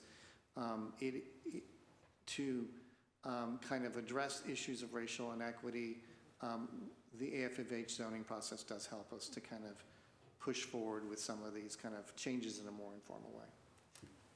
Thank you so much. I really appreciate that. Councilor Lujan, you have the floor. Yeah, one comment is that, as you're doing this study, as we're thinking about what's the best way to move forward, and I know that there are nuances and there are one-offs all the time, but to the extent that we can automate our numbers, automate updating our numbers, pegging it to the consumer price index so that we know, because we have enough data based on reports done on the history of the program to know how it should move forward. And I think automating certain parts of the process and making updates to either the AMI or qualifying incomes, it just makes it easier for a lot of folks. And we don't need, we of course will need to engage in these discussions in a routine manner, but it will make it less so if we're able to automate a lot of it, our numbers. And then my question is really about profit and whether we ask developers to share profit margin on these properties with us. Because as I said, a lot of these developers, especially based on land values, are making windfalls.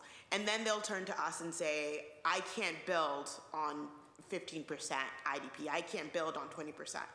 And they tell us at the front end, at the back end, you hear the ridiculous profit margin that some of these folks are making.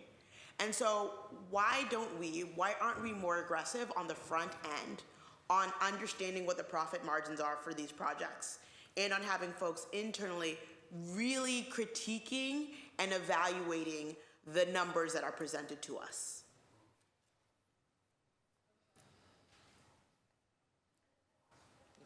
I think the way that has worked before, and these are private individuals. I mean, if we are selling a piece of city-owned land, we have a lot more mechanisms to actually ask those kinds of questions.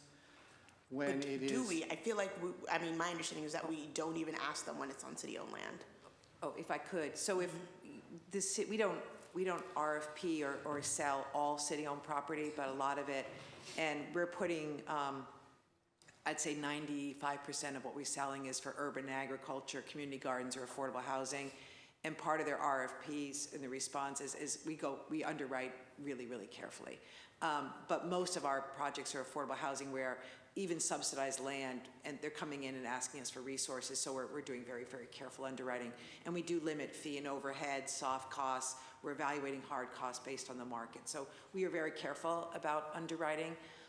If something is being sold for market rate development, I can't even think of the last time we did that. It's very rare. We will seek appraised value, and then we're more hands-off because we did get the appraised value for the land. But those situations are very, very far and few between now. how the policy has worked previously or currently, Michelle can follow me if it's changed some since I left the role, is that if someone was doing the standard inclusionary development policy, meaning on-site units, then we did not look at their profitability. However, if they were asking to do off-site units or asking to do payout, if we would often ask to look at their numbers then, because we wanted to make sure that they were doing it for feasibility, not just for they were making that option because they could. So that's where we held some discretion to look at the books, was if there was an off-site deal or a payout. So. It does remain the case. Oh. It does remain the case that we do look for additional scrutiny when someone's proposing offsite or a payout, because we do, it is pegged on feasibility, because we do, as Tim noted earlier, have an internal policy where we strongly prefer on-site development as opposed to offsite or a payout option. So that has in turn then limited our kind of scrutiny of the books and those profit margins. I thank you. I just encourage you, as the study goes on, that we actually do a lot better job at looking at those hard numbers. And it's my understanding that BPDA is hiring consultants that are going to do a better job of that. But I just think that we lose out as a city, and we aid displacement. We are helping to further displacement when we're not, when we're just believing what developers tell us in terms of what they can and cannot do. And it's unfortunate for our neighborhoods and for those who have to move out to different suburbs, to different neighborhoods and cities. So thank you. Thank you. Thank you, Councilor Lujan. Thank you all so much to the members of the administration for coming and answering our questions. My office and the Housing Committee really look forward to receiving some of your responses, which I know you said that you would make available to our questions later on. I look forward to working with you. My hope is to have individual meetings with each of you in the future, but I'm really, really grateful that you came here and answered so many of our questions on such short notice. I really appreciate it. Take care. Thank you so much. We're going to be moving on to our second panel. Some of our panelists are on Zoom and some of them are here.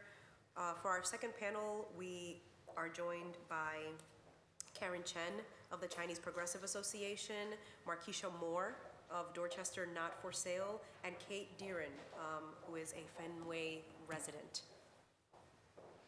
I believe that Markeisha Moore is here in person with us. Karen Chen is with us on Zoom, and I'm not sure that Kate has joined us. Kate is on. I see her. Beautiful. Thank you so much. So we're going to start with the folks that are with us on Zoom.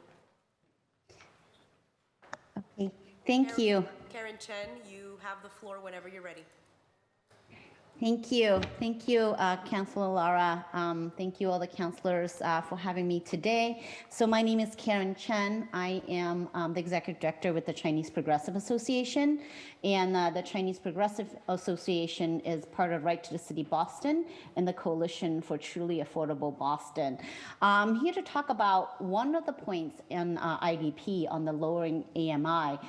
So this is a really good segue for us to really talk about kind of like, I really appreciate, the administration, having opening and some part of the IDP policy to be done by executive order. This is possibly the 5th time or so that I'm testing to the council about IDP. And I think one of the things that, whether it was the Walsh administration, Janey administration, or now the Wu administration, and the city council that agree on is that lowering AMI is really important so that actually, the housing stock that we have available actually matches the need of the Boston residents. And so I would ask that for the city and the council to consider lowering the AMI, through executive order instead of waiting until waiting until the study is done. And so, I want to talk about it in the context of Chinatown. Chinatown's housing stock has doubled since, the 2000s. But around 2010, Chinatown was at a tipping point, meaning that Chinatown used to be predominantly low-income housing, but around 2010, because of influx of luxury development, market rate housing is almost is catching up, is almost equal. But then the privately housing, the rent was rising drastically. We've seen, 20%, 25%, and in some cases an ownership turnover where rent was doubling. So we really appreciate, the city and the city council since 2015, make a strong statement saying that we want Chinatown to continue to be Chinatown. And I think we have seen that in the new developments, there are at least, 40% low-income housing in Chinatown. I think that changed, a little bit, in Chinatown. But what we are still seeing that's a challenge to the community is that some of the housing that we talk about proudly, Honglock House, right? Oxford Ping On, the two POA developments on Boylston Street. They are really, developments that the community fought for affordable housing, and that is better than most of the developments around the city. But we're still seeing residents whose application for affordable housing was rejected because a lot of them are around 50% area median income, and actually some of the rejection was because their income was too low to get into it. So, as the coalition, our hope is that for the city to have a lower average area median income at 40%, as we recognize that this is a program for low income and middle income housing, but we have to make sure that the really, most vulnerable residents have the opportunities to get some of the housing as well. And I also want to say that, why we put it on the IDP. It's because this is an important policy to have a benchmark for the community to organize around and to make sure that, as new development that are happening, this is the standard, it's kind of like, minimum wage, right? But this is like the minimum, requirement for affordable housing for the city. So, and I know that in order for this to be really fully successful, we have to also look into other policies that will produce more funding and revenue for affordable housing, and also, policy to protect tenants, because we can't build enough to address, all of the city's, displacement issues. So I want to thank you for this opportunity. So I once again, want to ask that the city and the city council to consider lowering the AMI, by executive order instead of waiting until the study is done. Thank you. Thank you so much, Karen. Kate Deeren, if you're with us, you have the floor. Hi, I want to thank Councilor Bach for allowing me to speak today and letting me know about this meeting. I've been writing down bullet points as everyone's been talking, and there's just no way on earth I'm going to be able to get to all the points I think are relevant in 2 minutes. However, You have 5, Kate. 5 minutes. okay, the most important thing to me is that I haven't heard much at all about moderate income folks, especially the moderate income folks that, as Councilor Bach mentioned, fall off sort of a ledge at some point. When you get to moderate income, there is a huge gap between being able to pay moderate income rent and being able to pay market. I can give myself as an example. I have been in one form or another of subsidized housing for almost 20 years. I started out in several shelters. I was in 50%, 60%. I got 2 different Section 8 vouchers after waiting more than 7 years. And I've been in moderate income for the past 4 years. And I just hear very little about people in that bracket. I respect that there is a lot of attention given to folks who are on wait lists. That was me at one point, or people who are in shelters and in need of housing. That is also obviously a need. But, you know, my moderate income rent, for example, in the Fenway is around $3,000, and the market rent in my same unit is over $9,000. And there's just a negative incentive to work your way up the system at some point because you just can't bridge that gap. And, you know, I just think that I've heard a lot about the AMI lowering to include a lot of people who are under 50% AMI, but I haven't heard anything about having the AMI extend to bridge that gap between, let's say, 120 and whatever you would actually need to be able to pay market rate and not rent burden yourself.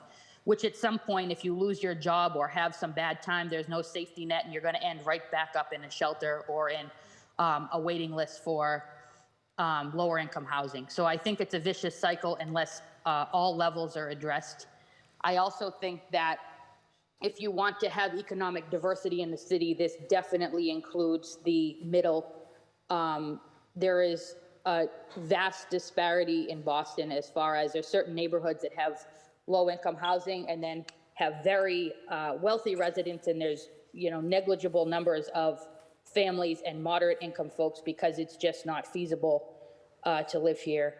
And I wanted to mention one thing about how the rents are calculated, maybe suggesting that certain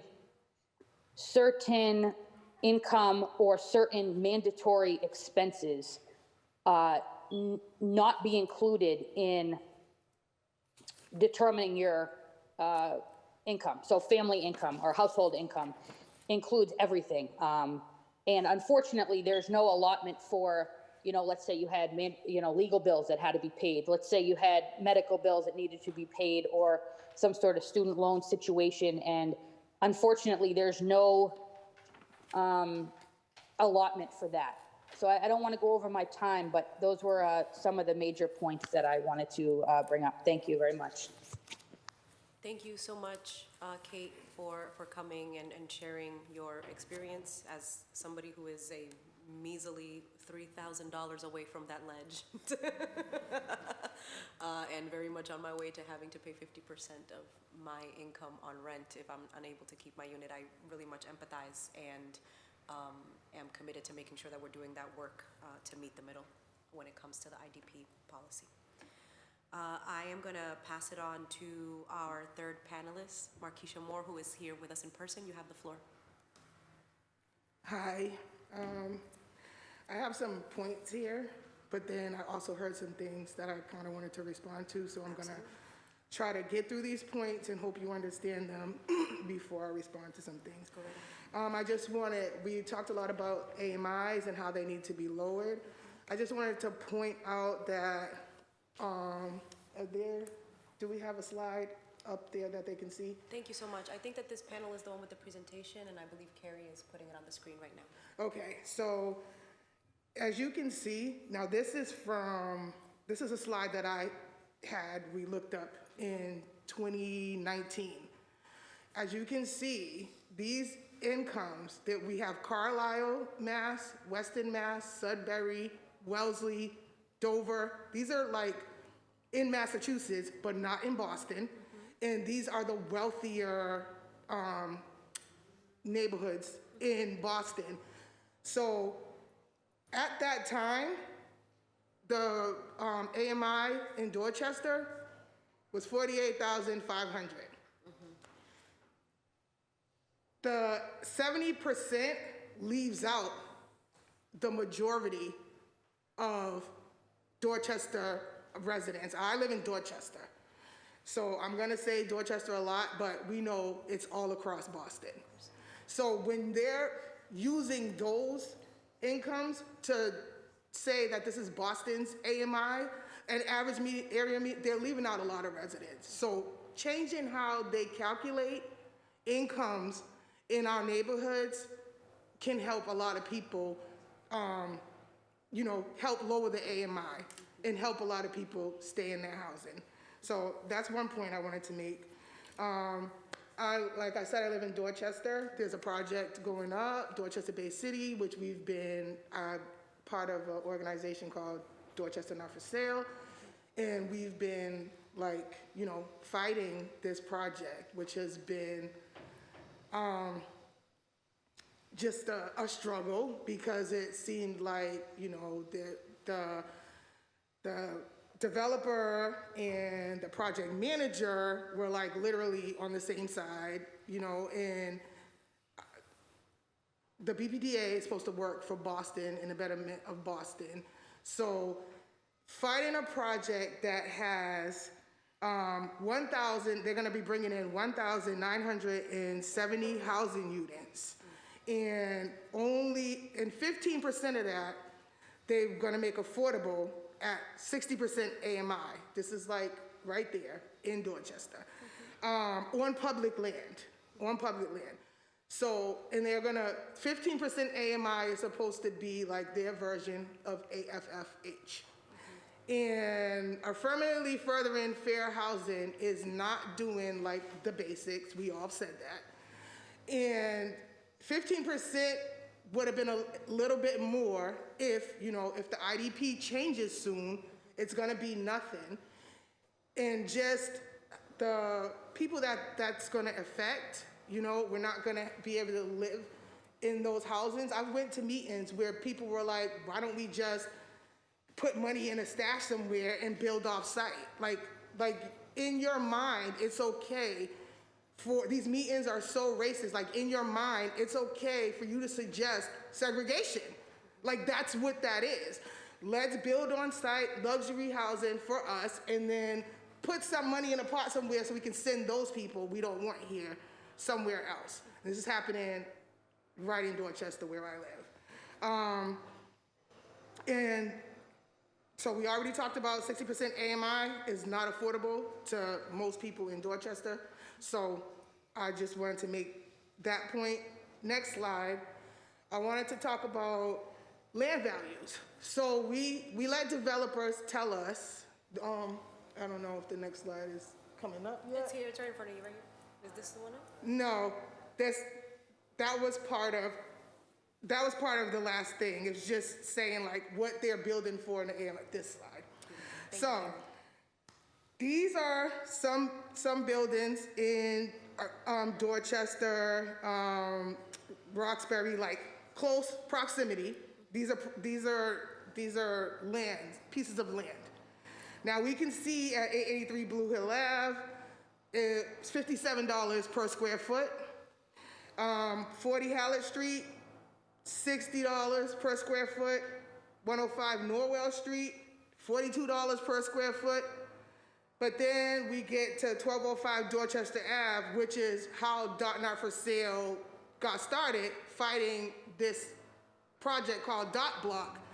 All of a sudden, it's more than twice as much per square foot than these other pieces of land that are in the same kind of area, in the same kind of land, because developers understood that they didn't mind paying more up front because they understood they were going to make more on the back end, like how much they could put on that piece of land, which then says they can tell you, well, I have to pay so much for this land that I cannot afford to put more affordable housing on it, but then they make all this money on the back end because they're putting up, I'm gonna say market rent / luxury, because to me, it equals the same thing. I don't see what the difference in the money is between market rent and luxury rent nowadays.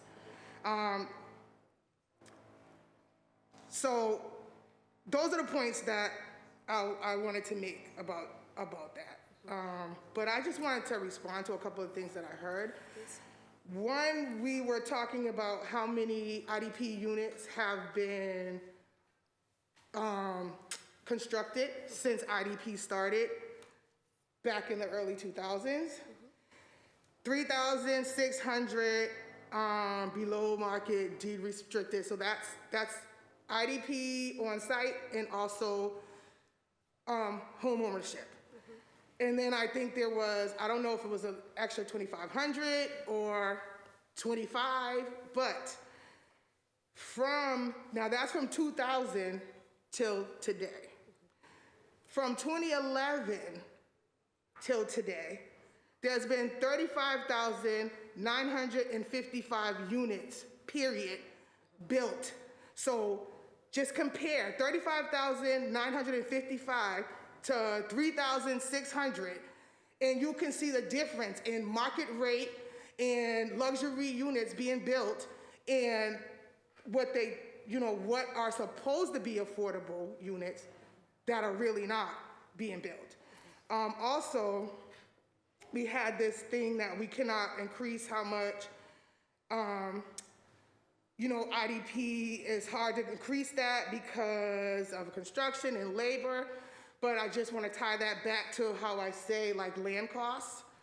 If they pay what they're supposed to pay in land cost and not an inflated land cost, then they're able to do more IDP units and also make their profits. And putting profits ahead of people is a problem. Like, we're not talking about we're saying you need to build more for the community and you need to benefit the community. We're not talking about taking money out of your pockets. We're talking about what the difference between making a profit that looks like this and making a profit that looks like this, but it's all a profit. It's all a profit-based business. We're not taking anything from anybody. And the last point that I want to make is that they were saying, like, the study is going to show us, can we lower rents to serve Boston residents? But as we've seen now, we have made them too high to serve Boston residents. So why don't, changing it now will put the pendulum back on this side, and then why don't we be on this side of the people and making sure that they stay in Boston while we figure out this study, instead of making people having people leave and not be able to afford to be here while we finish the study? Why is it at the expense of the people when it can be at the expense of the people who have the resources and they don't have to go anywhere? So those are the points that I wanted to make. And I hope you understood the slides, because I wanted to get through them and say everything I needed to say without going over, because I know we've been here a while. Thank you so much, Mark. Thank you. Appreciate it. I am going to go to questions from the counselors in case anybody has any before we move on to the next panel. I just have one question. Is Karen, are you still here? Yes. Yeah, I want to thank everyone for their testimony. It's very insightful. But you made a comment about how we've been able to get 40% affordable in Chinatown. I just had a question about whether that was specifically about IDP or just general, affordable housing generally. It's the percentage of affordable housing, but within that, a small a number of them are at 30% area median income. That's really where a lot of the residents can afford. And the average income in Chinatown, even with all of the luxury development that went up, is about $25,000 a year. And this is why we feel like lowering the AMI. And I think that we talked about kind of like middle income, right? I mean, I think for us, the middle income, the city standard, or the AMI, you're talking about 6 figures. But I think in our community, it's kind of more like if you make 50,000, 55, with 2 working adults, maybe one half-time, one, full-time, that's like middle income for us. Thank you. Thank you. Appreciate that. I mainly wanted to thank the panelists. Obviously, what Kate alluded to, I think it's important for us as we think about and I think it's going to become even more essential.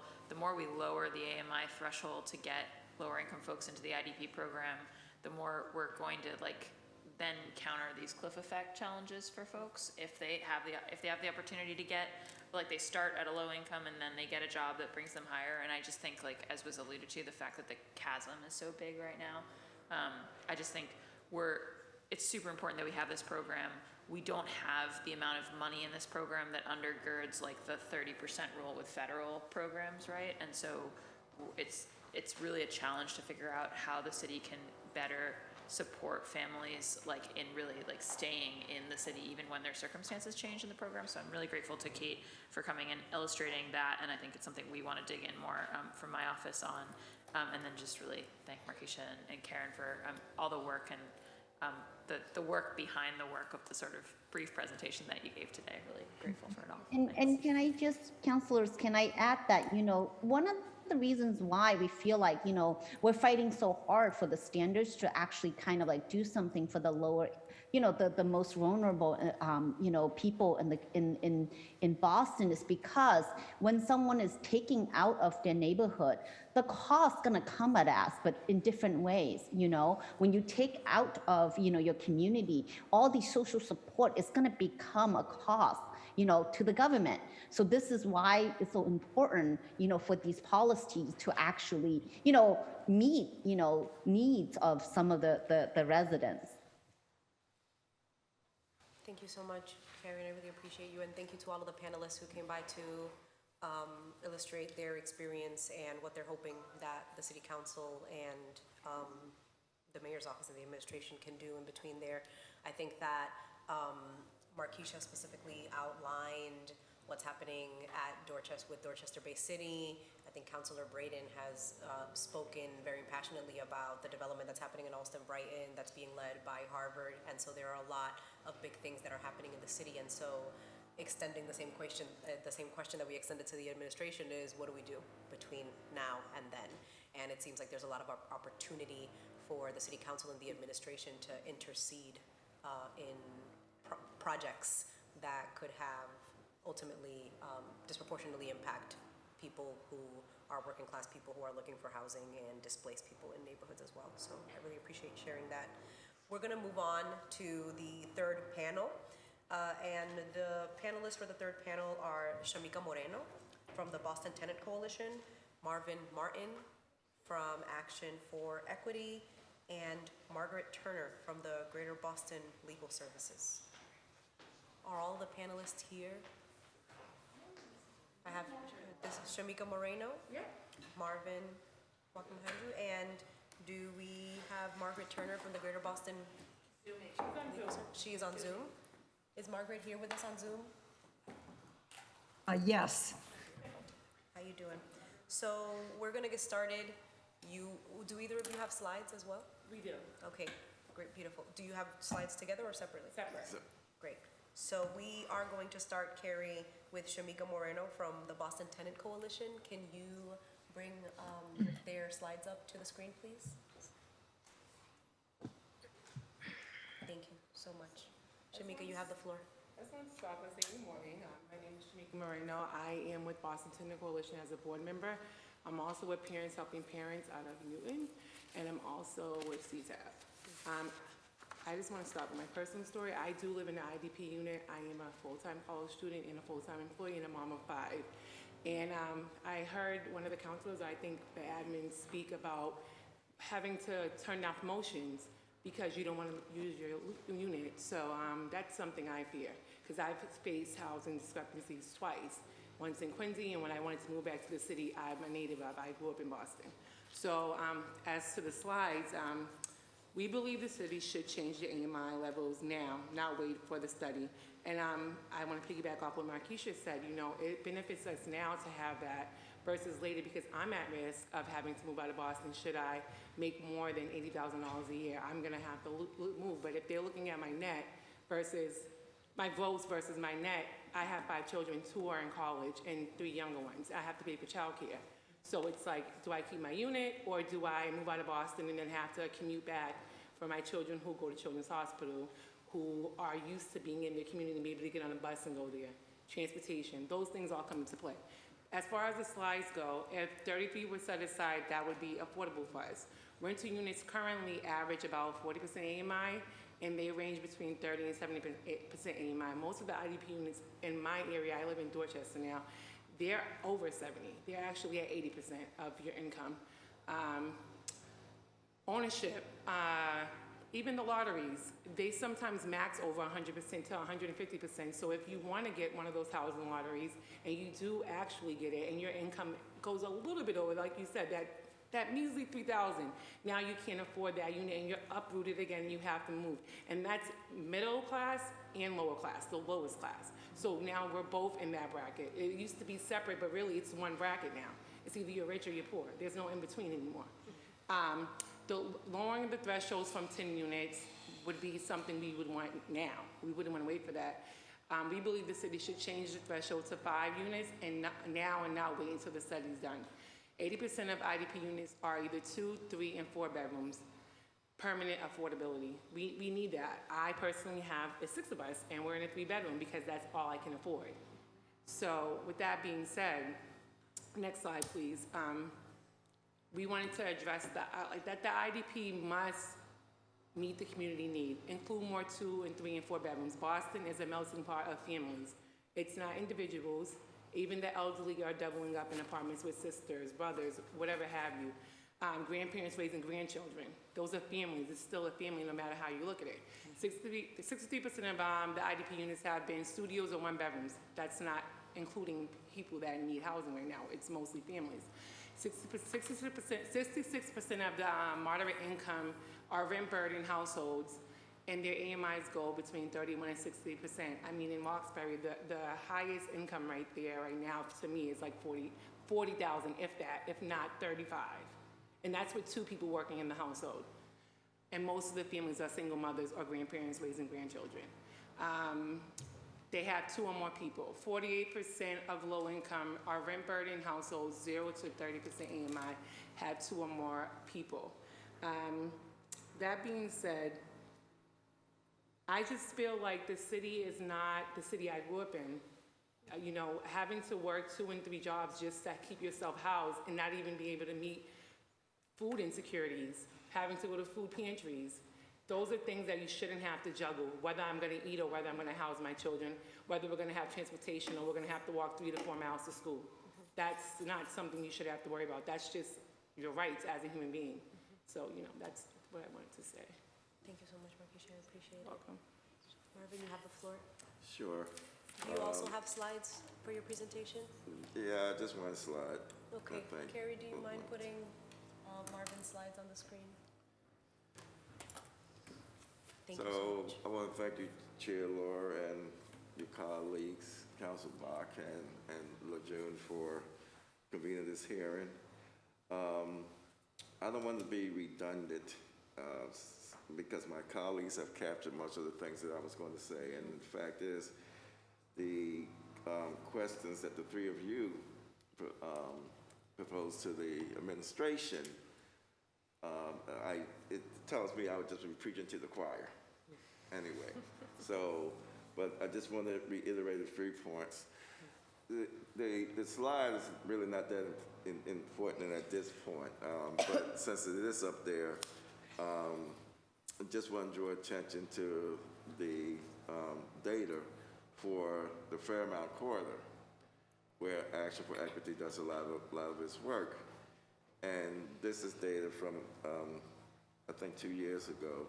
But you can see here, 33% of the households make less than $25,000 a year. 21% makes between $25,000 to $50,000.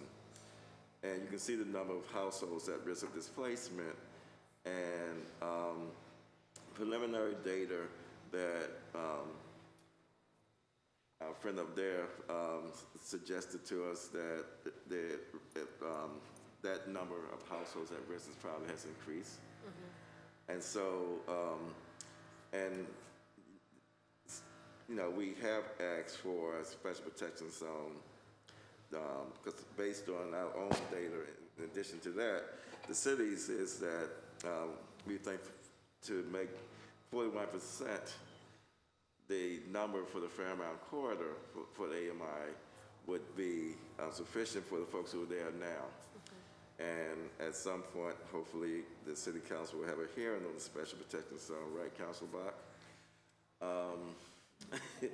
But I want to join in with the folks who are suggesting that AMI and lowering the threshold are two things that we try to do now through executive order. The feasibility studies are great, but in some cases, I think you just have to do what you have to do and then study that. So the reality is, let's implement some of these changes now. Drop the threshold to 5. We'd like to see, average of 40% for renters, 50 to 100 for homeowners, and let's study that and see where we come out. And maybe we actually realize that we can do more than even those numbers. The other thing, there's a couple things that you brought up that I do want to try to address real briefly. One is you mentioned the fact that a lot of the land is being moved now. And the BPTA, in fact, has expedited their process to get rid of land. And so I think we have to have some way of slowing down that process, because otherwise the issue is moot, and we're seeing this both for housing, but as I believe the chief mentioned, is that everyone wants to build labs now, right? And so, and sometimes the only way they do that is they include housing with it. But two things are happening here, because we talked about the cliff effect. Two things are happening here, that these developers are putting in what they call these job training programs, right? But the reality is, what I've seen so far, none of them have any substance behind them. And then there's no real serious commitment or enforcement of the commitment, because it's not the developer who's going to be there, it's the tenant. So the developer makes a deal with the community, but then the tenant doesn't necessarily have to adhere to that deal. So I think we have to think about all these things before we give away all this land. And because if the labs are coming in, then we actually have entry-level jobs for life sciences that if you have a high school equivalent, people think this stuff is for scientists or something. You got a high school equivalent, you can get an entry job at a lot of these life sciences selling $70,000. But then the question comes up again, how does that affect me if I got some subsidy, right? And so we at Action, in fact, we are having a conversation soon with members of the city about the cliff effect. Is there something we can do about that? And then the other thing I would say about the community process, it should happen during the study, but we also have to make sure that's a real community process. And that I would ask that the city would involve folks from the beginning, but to go through some community organizations to help figure out what that process looks like. For example, the Newmarket district In that case, there was the city had proposed a community process, and they said to us, this is what we would like to do, and we said, well, that's very insufficient. You're not reaching out to the actual community. So they made some changes, but still we thought it was inadequate. And so I think it's important to have a real true community process, part of the study, but the city should partner with a community organization or organizations to come up with what that plan looks like.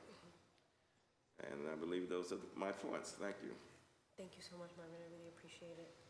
And now we are going to go to Margaret, who is on Zoom. Margaret, you have the floor.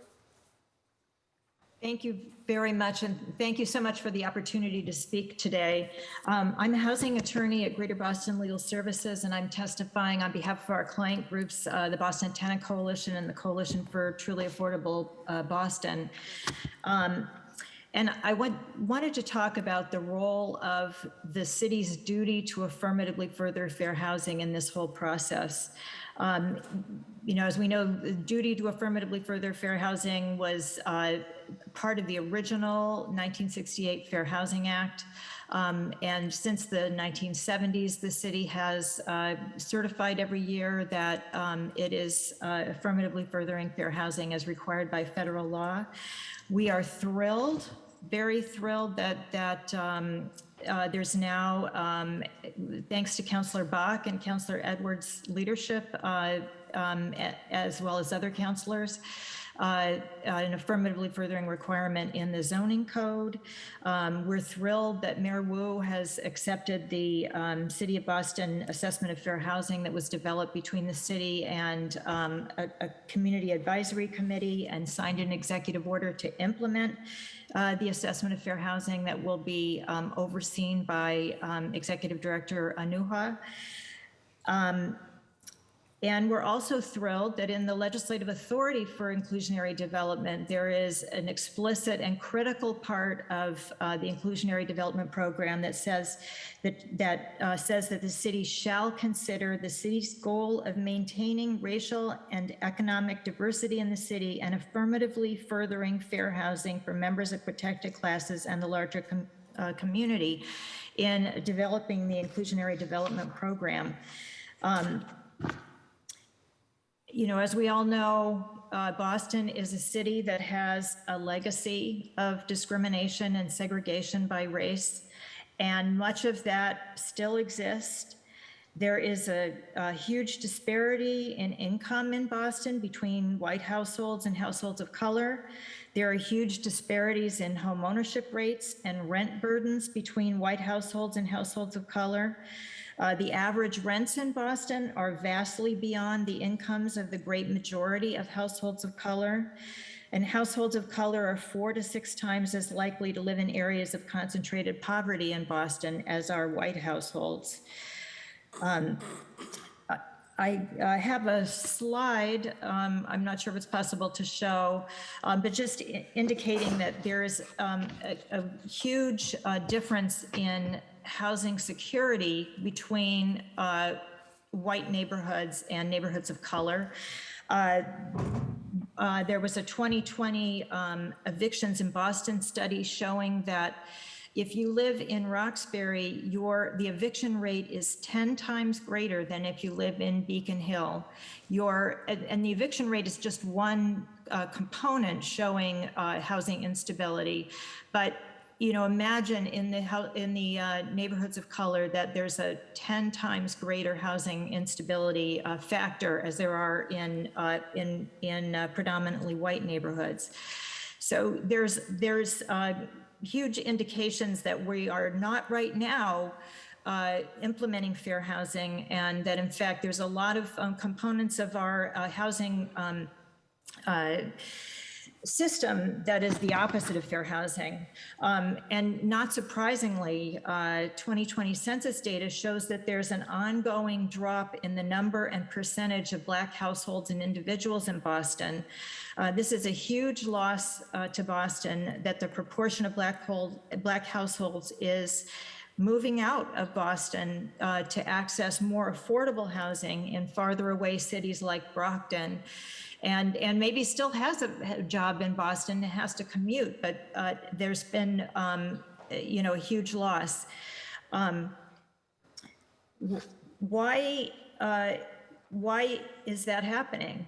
And I think we all know that displacement and negative impacts are happening because of some rampant high luxury market housing development that has dramatically inflated land costs in Boston. And I just want to highlight that affirmatively furthering fair housing is not just a part of this process because it's in the inclusionary development enabling legislation, but also because the whole point of zoning in Massachusetts and in Boston is to further the general welfare. That is the rationale for Boston. And affirmatively furthering fair housing is critically important to the general welfare. So one question or point I wanted to raise is I think it's wonderful that there is going to be a study about how to change the inclusionary development process or policy. But it feels like the study is really focusing on probably the wrong question of feasibility. The real question is, how can we encourage and enforce the development of housing that is healthy for all Bostonians, that is not discriminatory, that is not going to result in massive displacement of people of color, that is not going to result in ongoing segregation. And so, when you sit back for a minute and you think, we don't allow smelting plants in or factories in general in Boston. Why? Because there's a determination that those are harmful and that they don't promote the general welfare. Well, it's very apparent that there are kinds of development and housing development that are harmful, that do not promote the general welfare. And we don't care whether a smelting plant is feasible or not, or whether that is the highest and best and most lucrative use of the land for the owner. We just don't allow smelting plants because they are harmful to the general welfare. And so there needs to be a look at market rate development and a determination of what is healthy development and what is harmful development. And it doesn't matter if the harmful development, is the most lucrative use that the developer could have, or whether it's feasible for the developer to include more affordable units, et cetera. We need to be looking at what is healthy for Boston's population and what truly affirmatively furthers fair housing. And I understand that this is a very complicated question, but this really is a question that the task force looking at this should be looking at, must be looking at, because we can't just say, well, it's not feasible for someone building housing that is going to be very harmful to the community, that we're going to just give them a go-ahead to do it anyway. We have to be looking at these issues. And I wanted to, there's a second slide just showing that there is very apparently room to require more of market rate developers that, as councilors have raised, there are many, many examples of situations where there's been flipping of property. This slide shows 449 Cambridge Street in Alston, Brighton, which was purchased at $10 million. There was a zoning approval to allow there to be a change of use so that on the left-hand side, you see what the current use is. On the right-hand side, you see what is the proposed use. But without constructing that building on the right-hand side, the value of this property went up from $10 million to $19.5 million. just because of the BPDA approval to allow this additional housing, not because the housing was built, but just because of the approval. And the approval came in November of 2021, and the sale, giving the developer really $9.5 million, really double what the developer had paid, occurred in December 2021. So these instances are happening, and really we need to be looking at that, and we need to be looking at how this high market rate housing is impacting the neighborhood. We want to have as many inclusionary development units as possible, but we need to also be looking at, in general, a big question of how are we implementing affirmatively furthering fair housing to promote the general welfare in our zoning process in general. One thing I just wanted to say, in the assessment of fair housing, there's a call for a fair housing audit of Boston zoning and the Boston Planning and Development Agency. And that's something that I'm sure that will be discussed in the future, but that's also a very important need to create the best inclusionary development policy possible. So thank you very much for this opportunity, and appreciate that I had this opportunity to speak. Thank you so much, Margaret. I really appreciate you and all of the rest of the panelists for coming today to share your experience and your hopes for the work that the City of Boston does, particularly around housing. I don't have any questions. Councilor Lujan, do you have questions? No, I don't have questions, but I did just want to say that, Shamika, thank you for your testimony. Shamika, is that right? About not recognizing Boston. We get emails all the time from our residents who strike a very similar note, as do I. Look around and like, is this the city I grew up in? Is this where my parents were able to buy a home many years ago that so many families are struggling with? So I appreciate you lifting that up, because we want to build a city that we know and that we grew up in and that we can, raise our families in. And then I just want to say thank you to Marvin too, because something that wasn't brought up, but I think that we need to do a better job as a city and BPDA as well, is those promises from developers that never come to fruition, those broken promises. And we see it time and time again, whether it's access to green space, whether it's whatever amenities, that we just need to do a better job of holding them accountable. So I just want to lift that up as something that I appreciate you mentioning, that, we agree to things and the tenants don't have to. So we just have to find a way as a city to make sure that they're delivering on what they promise to communities. So thank you. And thank you, of course, Margaret, for bringing all that, the wealth of information. So thank you. Yeah, I also don't have questions. I just wanted to express thanks. I think, Shamika, that was a really clear presentation of the coalition's points and informed by your own experience. It was great.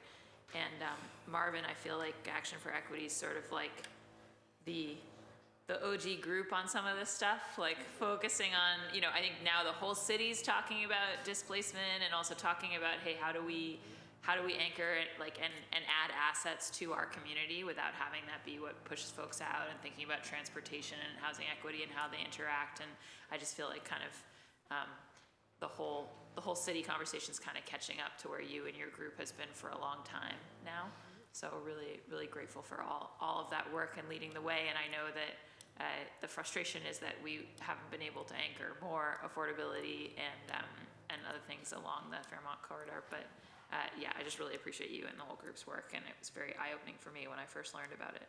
And thank you as ever to Margaret. As alluded to, she's been GBLS has been a key partner in the conversations around affirmatively furthering fair housing at like a global level in the city, and this is definitely one aspect of that. So really appreciate everybody, and but I know we've got lots of folks signed up for public testimony, so I will end my comments there. Thanks. Thank you so much. Thank you to the panelists.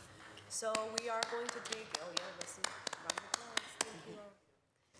We are going to be taking public testimony. If you're with us here in the chambers, or if you are joined us on Zoom and have not signed up for public testimony, please email ron, ron.cobb, cobb@boston.gov to sign up to give testimony. If you are here with us in person, Alex is at the front of the chambers and has a sign-up sheet. Please sign up to give testimony. We are going to start listening to testimony with folks that are on Zoom. So I'm going to go in the order that I have here. Alba Oliver, is Alba Oliver here?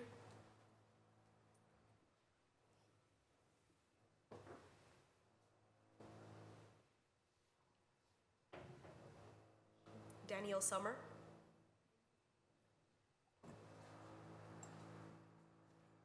Yes, I am.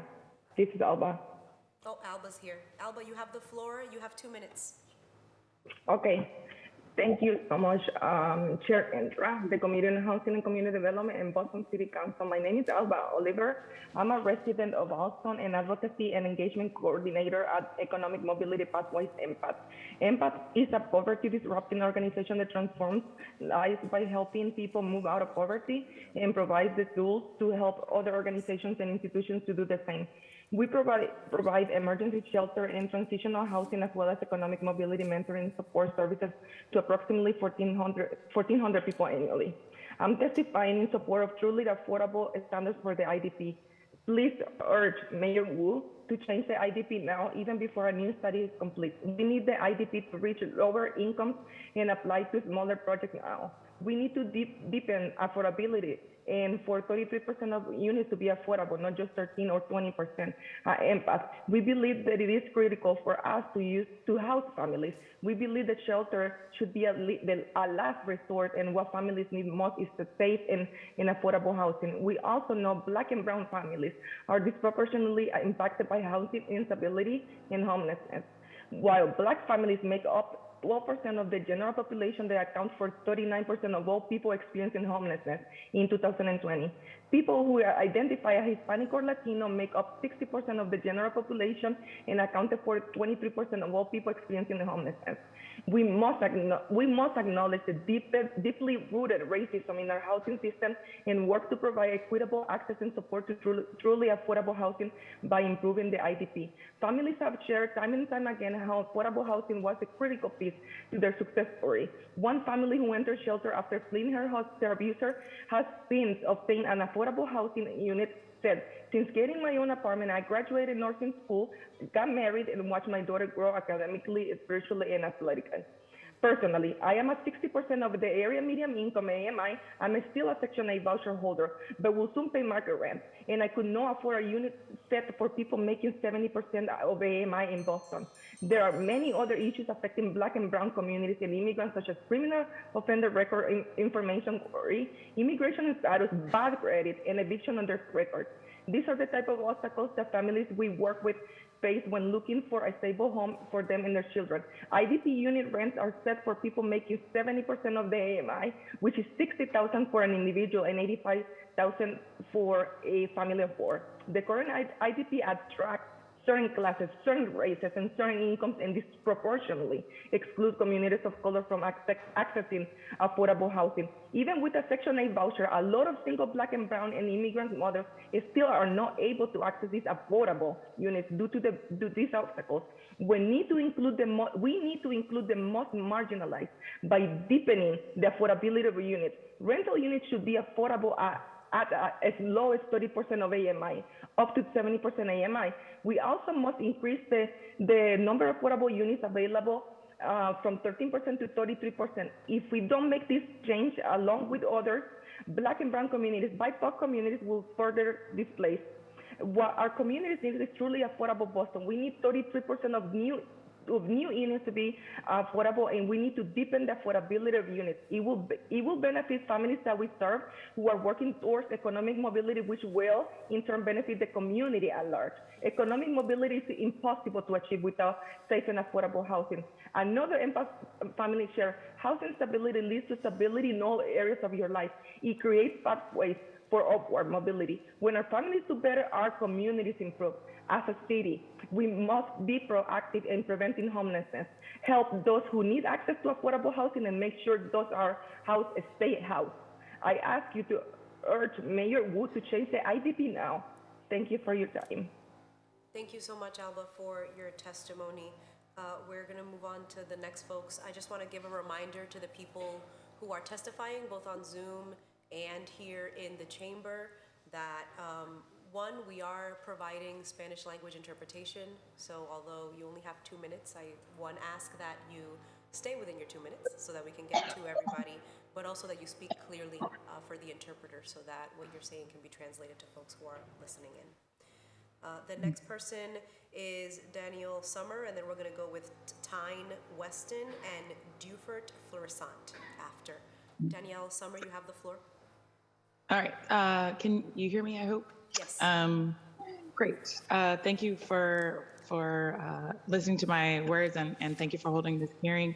I want to reiterate what Alba just said, particularly about lowering AMIs before the study is done. Really excited to hear that there's a study, but for the city and for Mayor Wu to lower the AMIs to 40% AMI for rental and 50 to 100% AMI for ownership. And I want to encourage that because a city is truly an ecosystem. And I've been working on affordable housing issues for a long time, so people have probably heard me say this before. A neighborhood is an ecosystem, but a city is one too. And to fully have a healthy and vibrant city ecosystem, we need to fully support all of our residents.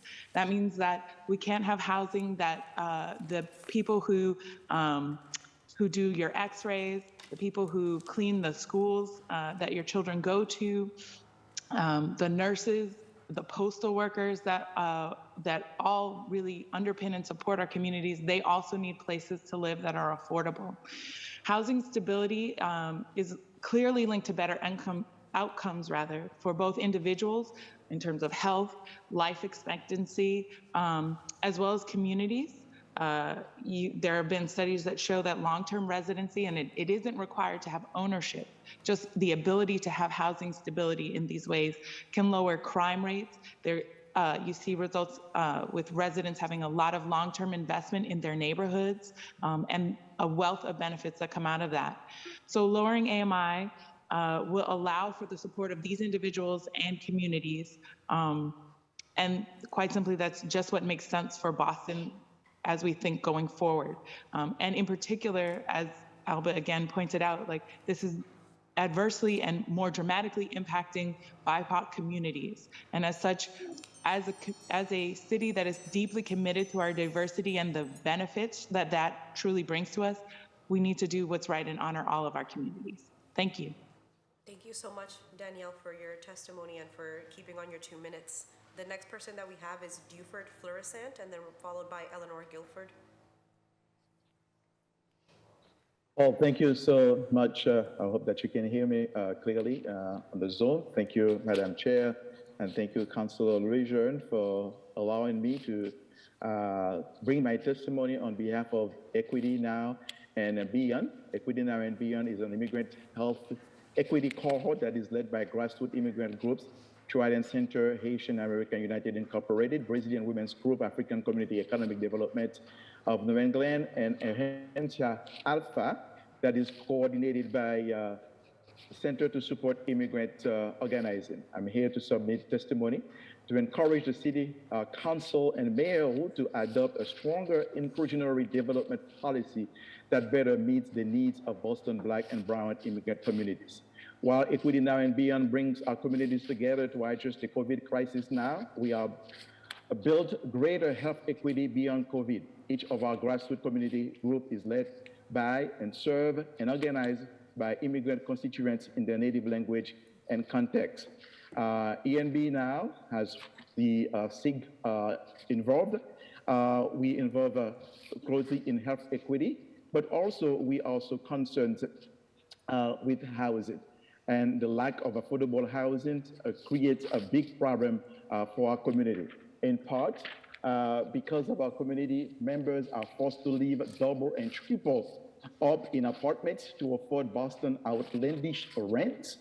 The disease spread rapidly among immigrant families. And one reason why Massachusetts COVID mortality rates are so high, 3.5% more higher for Black and Brown residents than there are now for whites. So to address the lack of safe, affordable housing in Boston for our communities, we are testifying today to the City Council to advocate that it works with Mayor Wu to adopt to increase the number of affordable units covered under IDP as I always just address that to many candidates from the city council as well with the mayor, to increase that from the 13% to 40%. And also to lower the threshold that many of my colleagues alluded to that triggers affordable units. Just right now, even the low 13% of units only applies to developments of 10 units or more. We need this threshold to be lowered to cover more speculative developments. Number 3 is to target those affordable units to the income of the bulk of Boston Black, Brown, and other working class communities. Rental units should be affordable at an average of 40% or less than 40%. And range, again, due to the fact that I live in the community and I see exactly, we lost so many families who flee Boston and went all the way to the south, Fall River, but they can't stay in Brighton, it's too expensive for them. And also they have to commute and travel all the time to Boston. This is where their work is. This is where they could find all the resources for their children, such as after-school programs. They have to commute long ways. The fact that they can't afford paying rent in Boston. So we need the city council and the mayor to keep the affordability covenant permanent also for many units right now. And we believe that these IDP changes will be crucial support for Boston immigrant populations in addressing the overwhelming housing crisis facing them. This is really a housing crisis that most immigrant communities are facing, and we'd like you, our city council and the mayor, to pay close attention to that. Again, I can echo that to move that 13% to 35 to 40%. Thank you so very much for your attention today. Thank you, Pastor Kiki. Thank you so much. Again, just want to reiterate to folks that we are having interpreters and also that you have 2 minutes. There is a hearing that is going to be held at 2 p.m. So from now on, I'm going to be timing you for your 2 minutes and stopping you. I'm sorry, unfortunately, but we got to get through our public testimony. The next person up to testify is Eleanor Guilford. And after Eleanor, and please correct me once you get on screen, Ishraq Boutaleb, I believe. Boutaleb is what I'm reading here. And then Jasmine Barrows. Eleanor, you have the floor. Thank you for your time. I hope everyone can hear me. I am born and raised in Mattapan, as Rep. Louisiana is. And when I hit a certain age, it was heartbreaking to not be able to afford to live in my old neighborhood. I now live in Roxbury by the grace of God because of pretty much the pandemic. It's very ironic that while I'm not working, I'm able to get assistance and find an apartment. But when I made too much money or not enough. And to be quite frank, it's disrespectful and depressing trying to find an apartment as a single person on one income, where you work between 50 to 60 hours a week. You make about 50 to 60K a year, which is a good amount, but I'm still told that I don't deserve the quality of life that I'm working for, which is very un-American in my opinion, very not Boston. So as a working class city, we need to not wait for these reports to come back and these studies to come back. We actually need to act right now and lower the AMI so that people like myself and anyone else can afford to live in the city that we work in. We work here, I deal with people's medications all day, and if I don't have a great quality of life, it affects my ability to work. And you want the person who's handling your medication to feel good, to have a great quality of life, to give you a great quality of work. So I request or demand, as a person that pays taxes and have been paying taxes since the year 2000, that we lower the AMI immediately or as soon as possible to allow everyone to have a great quality of life and to also have more affordable units, because 10 to 15 units out of 100 is not enough, because that doesn't reflect the area that it's in. So these new houses that come in and even the existing properties need to reflect the community that it's already in. And it's redlining. That's what it is. It's redlining, it's discrimination, and we should not allow it. Thank you. Thank you so much, Eleanor. Ishraq, you have the floor. Hello. Dear Councilor Lara and the Boston City Council, thank you for your continued support of the Inclusionary Development Policy and for facilitating this important conversation today. My name is Ishraq Boutaleb, and I'm a community member and also a working professional in the Fenway area, and I am testifying in support of the truly affordable standards for the inclusionary development policy today. As most of us know, we are in the midst of a housing and health crisis that has and continues to affect the stability of communities in Boston. For that reason, I urge the city to strengthen the IDP to more accurately reflect the needs of Boston, and most importantly, benefit those most impacted by racism and the displacement crisis. Adequate affordable housing is not only a human right, but also fundamental to ensuring the overall well-being and health of communities. That is why we need an IDP that prioritizes our communities over developer profits that often cause displacement in our communities. And as you listen to me speak today, developments are rising and opportunities for new affordable housing are actively being missed upon. For that reason, we call on Mayor Wu to change the IDP through an executive order immediately, even before a new study is complete. Upon the completion of the new study, we truly hope to see an increase in the set-aside requirement to be raised from 13% to 33% affordable units. Additionally, we call on the city to deepen the affordability of said units to be affordable at an average of 40% AMI for rental units and 50 to 100% for ownership units. Thank you again for your consideration, and we look forward to what conversations can come out of this. Thank you. Thank you so much, Ishraq. Right on time. We're going to move to our in-person testimony. To all of the folks who are testifying in person, please, you can come to the podium here on my left when I call your name. We're going to start with Sarah Horsley.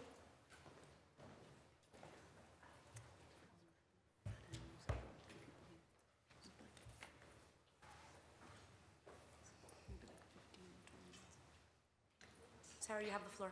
Thank you. My name is Sarah Horsley, and I'm a resident of Jamaica Plain. I am testifying today in support of truly affordable standards for the IDP. I ask the City Council to call on Mayor Wu to strengthen the policy now, even before the new study is complete. We need the IDP to reach lower incomes and to apply to smaller projects. In addition, when the city finishes the study, we need the set-aside to be 33%.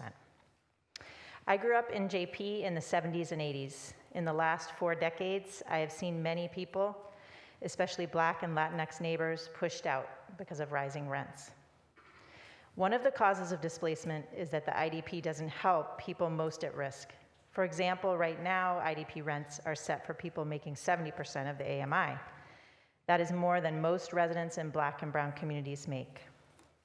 In addition to being a board member of the Boston Tenant Coalition, I serve on the Housing and Development Committee of the JP Neighborhood Council. Again and again, we hear from developers building projects that are 9 units or less, which allows them to avoid the IDP. That's not acceptable. I also want to address what percentage of units should be affordable. Some on the City Council have suggested raising the set-aside to 20%. That is simply not enough. In the year 2000, the JP Neighborhood Council created a neighborhood inclusionary policy with a set-aside of 25%. 2 decades ago, 25%. Although the policy is not legally required, we often get developers to deliver over 20% affordability. Over 2 decades after the JP policy called for 25% affordability, how can a citywide IDP of 20% be enough? When we are facing a dire housing crisis, how can a citywide set-aside of 20% or even 25% be enough? This is why we're calling for 33% or 1/3 affordable. I know my time is up. I'm almost done. It's time to strengthen the IDP so it provides for our communities rather than prioritizing developer profits. So we need increased affordability to 1/3, deepening the AMIs, and lowering the 10-unit threshold. Thank you. Thank you so much, Sarah, for your testimony and for sharing with us the JPNC's 25%.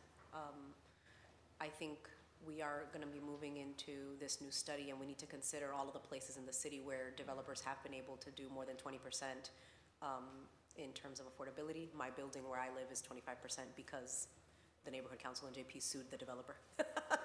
And we got 25%. So it's definitely doable, and I would love to see that included in the study. The next person up for public testimony is Kathy Brown. All set? Yeah. Beautiful. Thank you, Kathy. Anthony Brewer. Okay. Michelle Sherry. Conrad Sizek. There we go.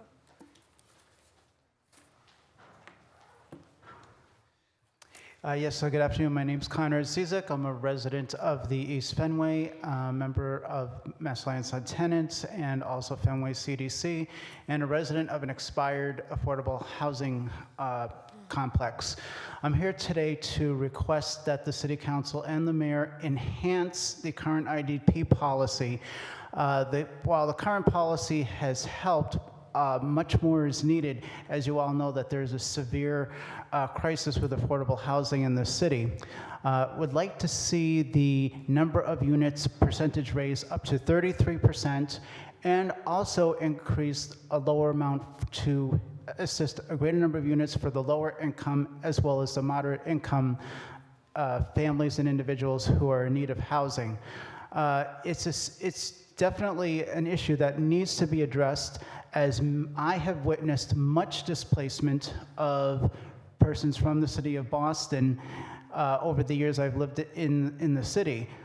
Displacement can have social consequences where you have homelessness, also small businesses not being able to locate labor.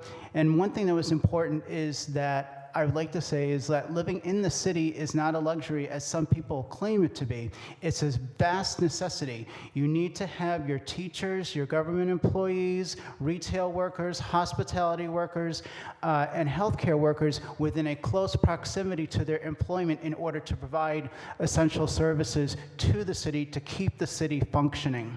So affordable housing is an important ingredient, and by enhancing the IDP policy and the number of percentage of units on site, as well as the income eligibility, would be a tremendous reinforcement as the city works to help alleviate the housing affordability crisis. And I'll leave it at that. And thank you very much. I know we're limited for time, but thank you. Thank you so much. Really appreciate your testimony. Next up for public testimony is John Labella from Housing Works. Did I pronounce? Would you give them the handout? Yep. Oh, cool. Oh, yep, right here. I'm from Housing Works.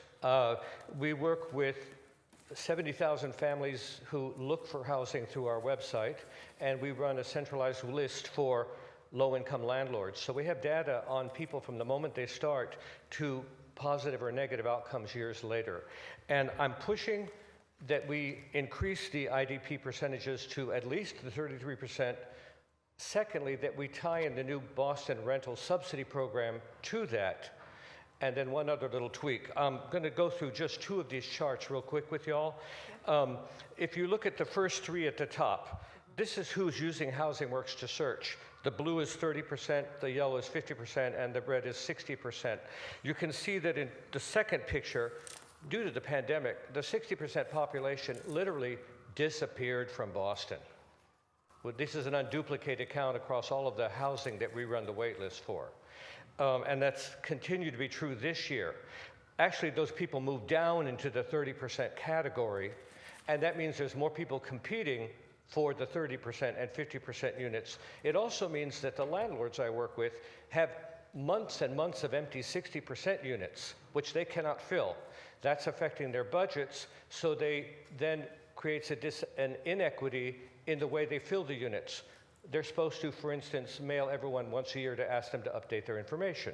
But with the lower budget cuts, they skip the mailing, which means that people who need to move from a 2 to a 3 bedroom don't get to notify them, which means they're on the wrong list, which means they missed a chance for the housing that they wanted. And half the list also disappears because there's been a lot of movement. So what we want is for the IDP to increase, so there are more 60 and 70% units. Attach the new Boston rental subsidy program, expand that to 10 million, and attach it to those units so they become 30 and 50% units that are actually affordable. Last, we can't have buildings that are market rent and 30% housing or 50%. There need to be 3, 4, and 5 income levels in that building in order for there to be social capital being built in the neighborhood. So thank you very much. I'll skip the other ones, but the second chart, actually asking how many people are displaced and for what reason. There's 1,000 families displaced in the last year. There are 4 reasons. The lowest is the pandemic. It'd be interesting to look at that. Thank you so much. Thank you so much, John, for your testimony. Next up is Michael Kane, followed by Philly Janey. Hey, Michael, how you doing? It's good to see you. Thank you.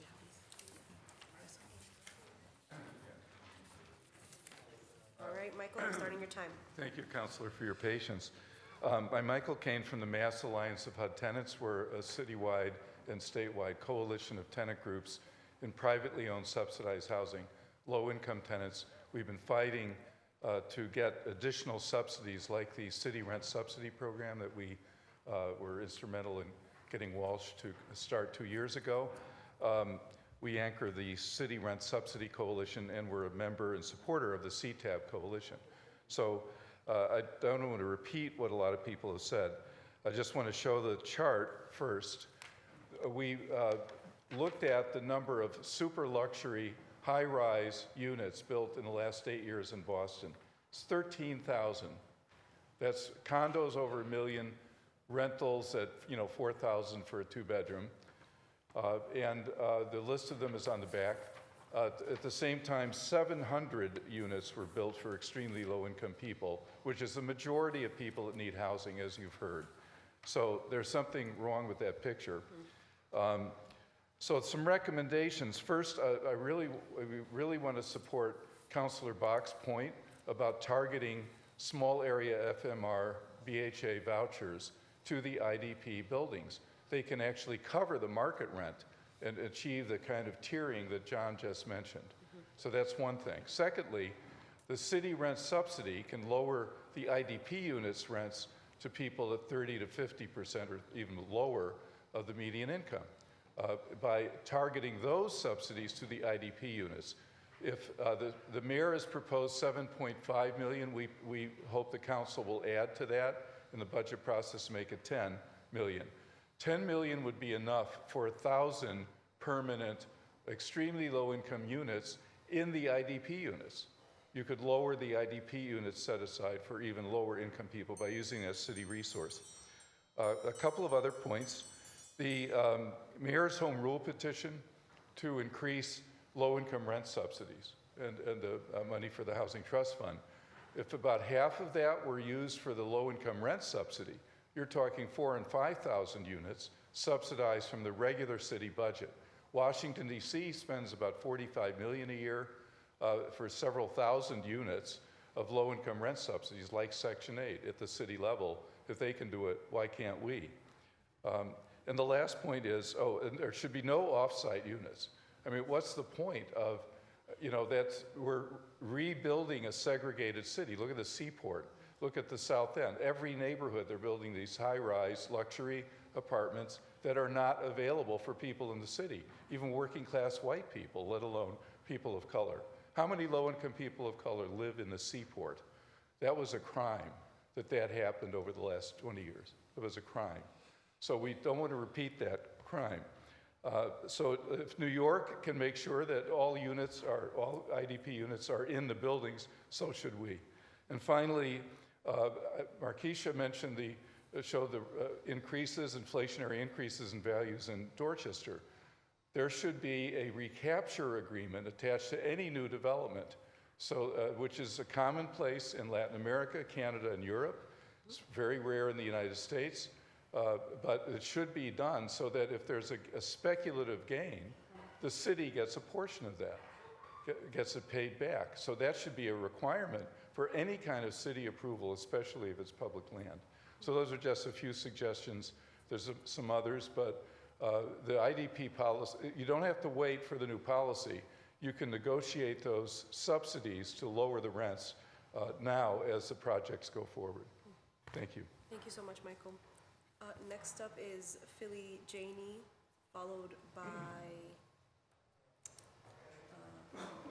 Wahaj Farah. Hi, hello. My name's Phyllis Janey, and I'm a resident of Roxbury and a member of the Massachusetts Senior Action Council. We are a statewide organization led by seniors. We have 6 chapters across the state, with Boston being our largest chapter. We work collectively to improve the lives of seniors and our communities across the Commonwealth. I'm here today to ask the council to adopt 5 policies to address the city's housing crisis. A 2019 UMass study reported 6 in 10 Massachusetts seniors do not have the income to make ends meet. Massachusetts ranks 50th for senior economic security. This means that we are at the bottom of the barrel. The entire other 49 states create policies to ease the burden for seniors, while Massachusetts continues to widen the economic gap for elders. One of the main causes for this disparity is the cost of housing. I do not have to tell you affordable housing is needed. We know of seniors who have been on the waiting list for affordable housing for years. The Boston Housing Authority website states a person could wait up to 10 years for a unit.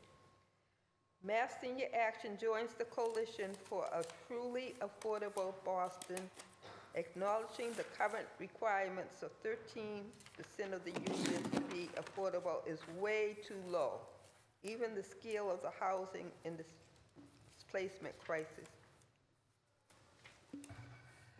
How long can we kick this housing crisis can down the road? The current IDP regulations are not meeting the needs of the community. We hope you will adopt the solutions provided here today by the community living with lack of affordable housing. You have the power to address those impacted by racism and displacement crisis. Specifically, we call on the city to, 1, increase the affordability requirement to 1/3. 2, deepen the affordability of the affordable units. 3, lower the 10-unit threshold. 4, ensure that affordable units are permanently affordable. 5, significantly increase transparency. And thank you. Thank you so much. Really appreciate your testimony. Next up, we have Wahaj Farah, or is it Wahid?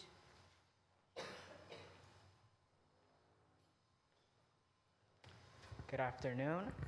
My name is Wahaj Farah. I'm a senior and I attend Roxbury Prep High School. I'm a member of the Youth Justice Power Union. That's right. I'm also a resident of Mission Hill, and I am testifying in support of the truly affordable standards for the IDP.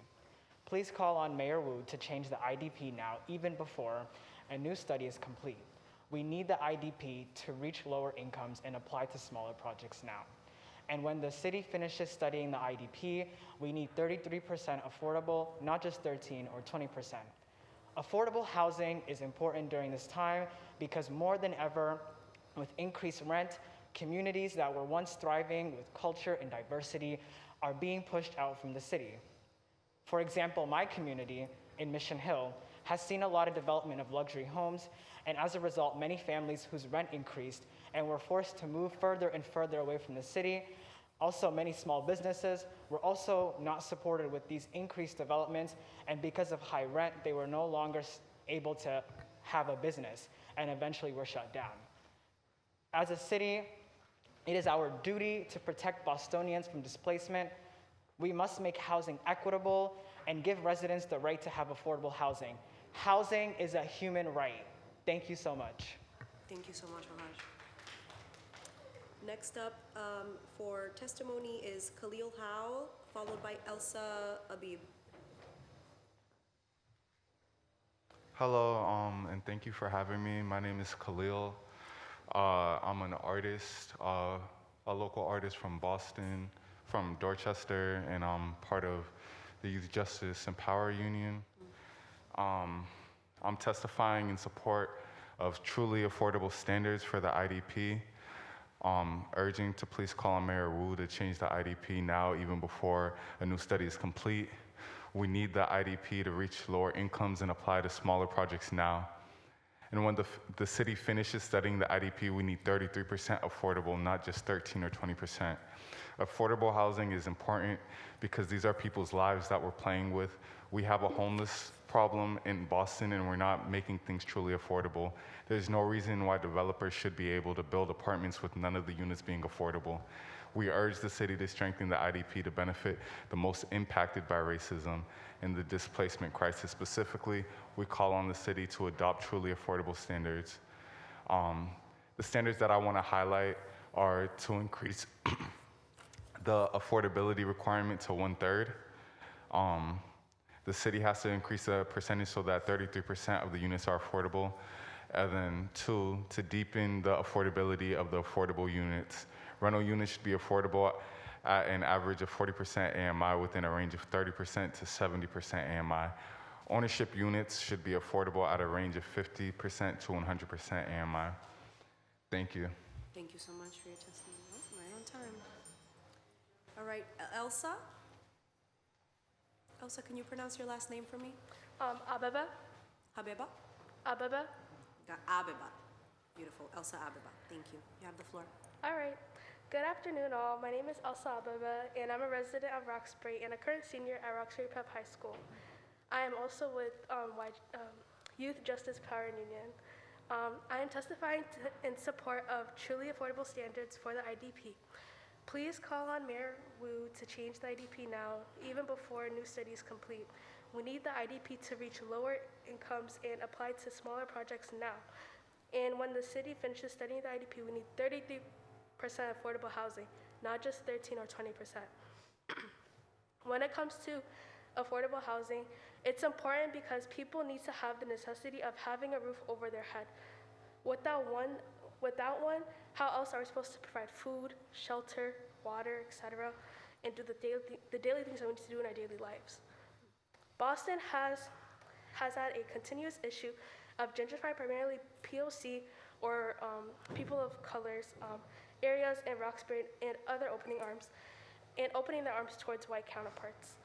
For this is not fair for our POC brothers and sisters, where we have seen many of them suffer for a complete messed up system and not get the sustainable housing that they deserve. We need to hit a line for that many low-income families that they deserve a luxury home so that they can provide for their children and be able to stay in school in Boston, not having to struggle with traveling, etc. We shouldn't have to make Boston open doors for tourists and outsiders and college students when we barely give enough towards the native Bostonians that we need to have and provide that are struggling here. Thank you. Thank you so much, Elsa. Next up is Ayan Mohammed.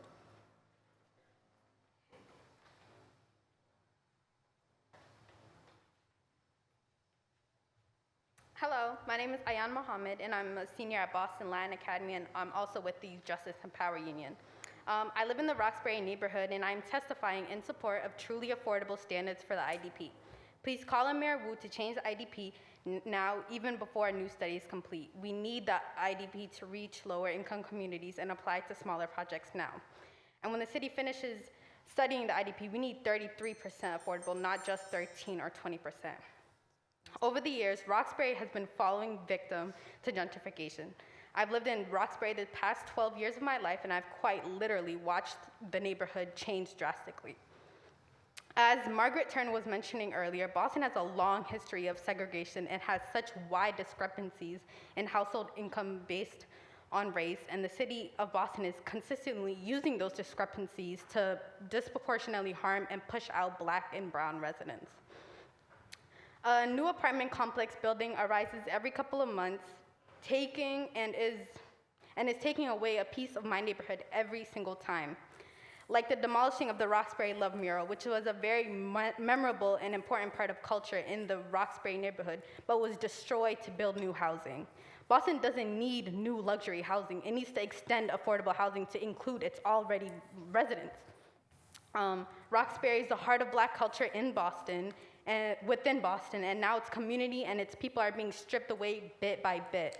The IDP unit rents are set for people making 70% of the area median income, which is $60,000 for an individual and $85,000 for a family of 4. But this is out of range for most residents in Black and brown communities, especially in Roxbury, and is leading to the heavy and continuous displacement of its people.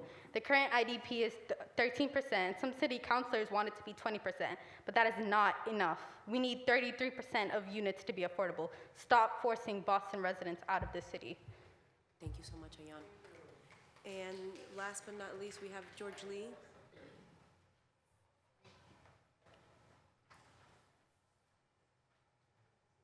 Is anybody going to come and record him? Hi, good afternoon. Thank you so much for both of y'all for sponsoring this hearing, as well as Councilor Bach, and for having staying all the way to the end and listening to everyone.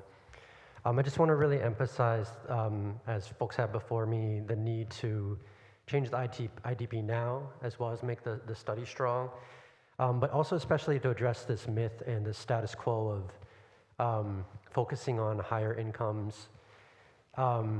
To the city's credit, I mean, for a long time, when we were battling in Eggleston, there was this insistence that we need to focus on like the 70 AMIs, the 100% AMIs, and it was kind of the official language on the IDP site.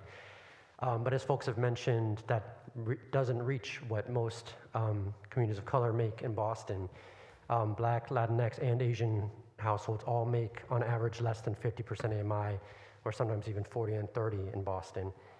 And so, you know, and I think she might have stepped out, but Chief Dillon and I think Tim Davis is still here. You know, they both pushed to help, you know, I mean, it wasn't always the most smooth of interactions, but we have gone more 30 and 40 and 50% AMI units in Eggleston and in JP, recognizing the importance of that. And I think the thing I want to emphasize about that is it's a matter of racial justice, it's a matter of gender justice, and the same passion that people have. And I think it's not a coincidence that young people are fighting around housing, that young people have been fighting around policing, that young people have been fighting around jobs, because the history of racism in the United States goes very deep and is completely connected around land and housing, from colonization to slavery to genocide to redlining to blockbusting. And just calling on the city, you know, I know folks felt a lot of pressure in 2020 with all the protests. Oh, we need to do something as a city to address policing. But it's that same urgency and passion that needs to be addressed in terms of housing, and especially looking at what reaches communities of color the most. The other thought I just want to briefly say is that developers cry broke all the time. They lie to us left and right. They have when we fought them building by building, until suddenly they magically found out that they were making enough profit to do more affordable. But one of the funny things about this land values question is it's actually not even completely taking from developer profits. It's about the landowners that are making gaboozles of money, and they're fleecing the developers too. So hopefully the developers will see that actually having, you know, when you're investing trillions of, or billions of dollars, millions of dollars, as long as you know what the rules are of the system, you'll figure out how to make your money. So the city just needs to set strong rules, and the developers will be fine. They'll make their profit. They'll figure out how to pay less for land, and so just emphasizing that as well. Thank you. Thank you, George Lee. Thank you to everybody here in the chambers and the folks who are still watching on Zoom for giving us your testimony. I want to extend my thanks to the administration, the Mayor's Office of Housing, Chief Dillon, Tim, and Michelle, and all the folks who came to share information and who will be sending information, answers to our questions to our office. It's incredibly inspiring to see so many of you still fighting, and it is as inspiring as it is, I would say, sombering that we are still in this fight and trying to figure out how to make sure that our people can stay in our neighborhoods. So thank you so much for putting yourself out there. Really excited to continue conversations around what the next steps look like for the city and for the city council. And as of now, this meeting and this hearing is adjourned. What? I heard somebody. Huh? What happened? We got videos. Oh, videos. We have videos. Thank you, Carrie. Also, Please. can I just read in this in the email into the record? Oh, somebody sent an email? This is for the one that wanted to join the panel but couldn't. Beautiful. Yeah. So how about, I'm gonna have Councilor Louis-Jean read testimony into the record that was sent to us electronically, and then Carrie, I'll have you play the video testimonies. Is that okay? Thank you. Councilor Louis-Jean, you have the floor. Thank you. I'm not going to read all of it. It's just an email that we received long before this hearing was even planned from Tanelia Gilmore, who says she's writing to discuss that she applied for income restricted unit. She's a 35-year-old African-American female born and raised in Roxbury, specifically in Orchard Park, now Orchard Gardens housing development. She's BPS grad, Roxbury Community College graduate, UMass Boston graduate, and a recent Simmons University graduate with her MSW. Works at the Pine Street Inn for 6 years, now works as a case manager at St. Francis House. And, wanted to tell us as a young Black professional in the city how hard it has been for her to qualify and how she's failed to qualify. And very much on the same lines of what Shamika had been saying earlier, how she no longer recognizes the city and how she hopes that this email will reach the right person and who will read it and will really think about how we are considering income restricted units and how the city literally has caused and continues to add to homelessness by failing to have a more comprehensive income inclusive IDP policy. So just wanted to make sure we acknowledge and uplift what she wrote and that someone did read her email and is really, we as a city council are trying to work on this issue. Thank you so much, Councilor Louis-Jean. Carrie, can you play the video testimony, please? Thank you.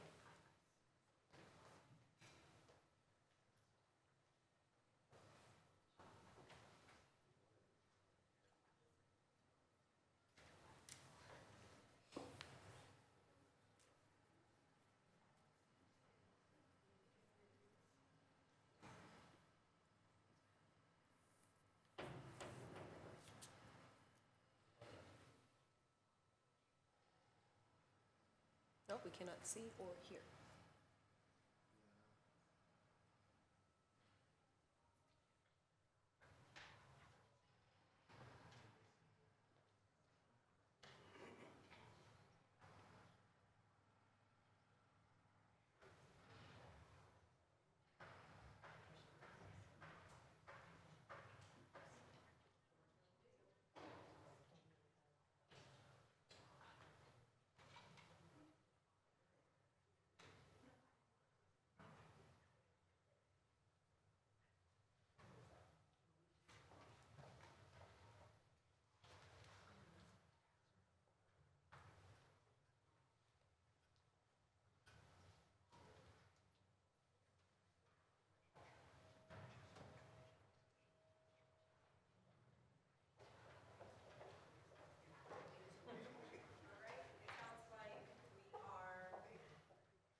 Here we go. Technical difficulties with our videos, but I want to let the folks from the coalition know that this video is going to be added to the record. We're unable to play it right now for people in the chamber to see, but we're going to make sure that the 8 minutes of testimony that we have there are going to be added on to the record. So thank you all again for coming, and second time's the charm. This hearing is adjourned. Thank you.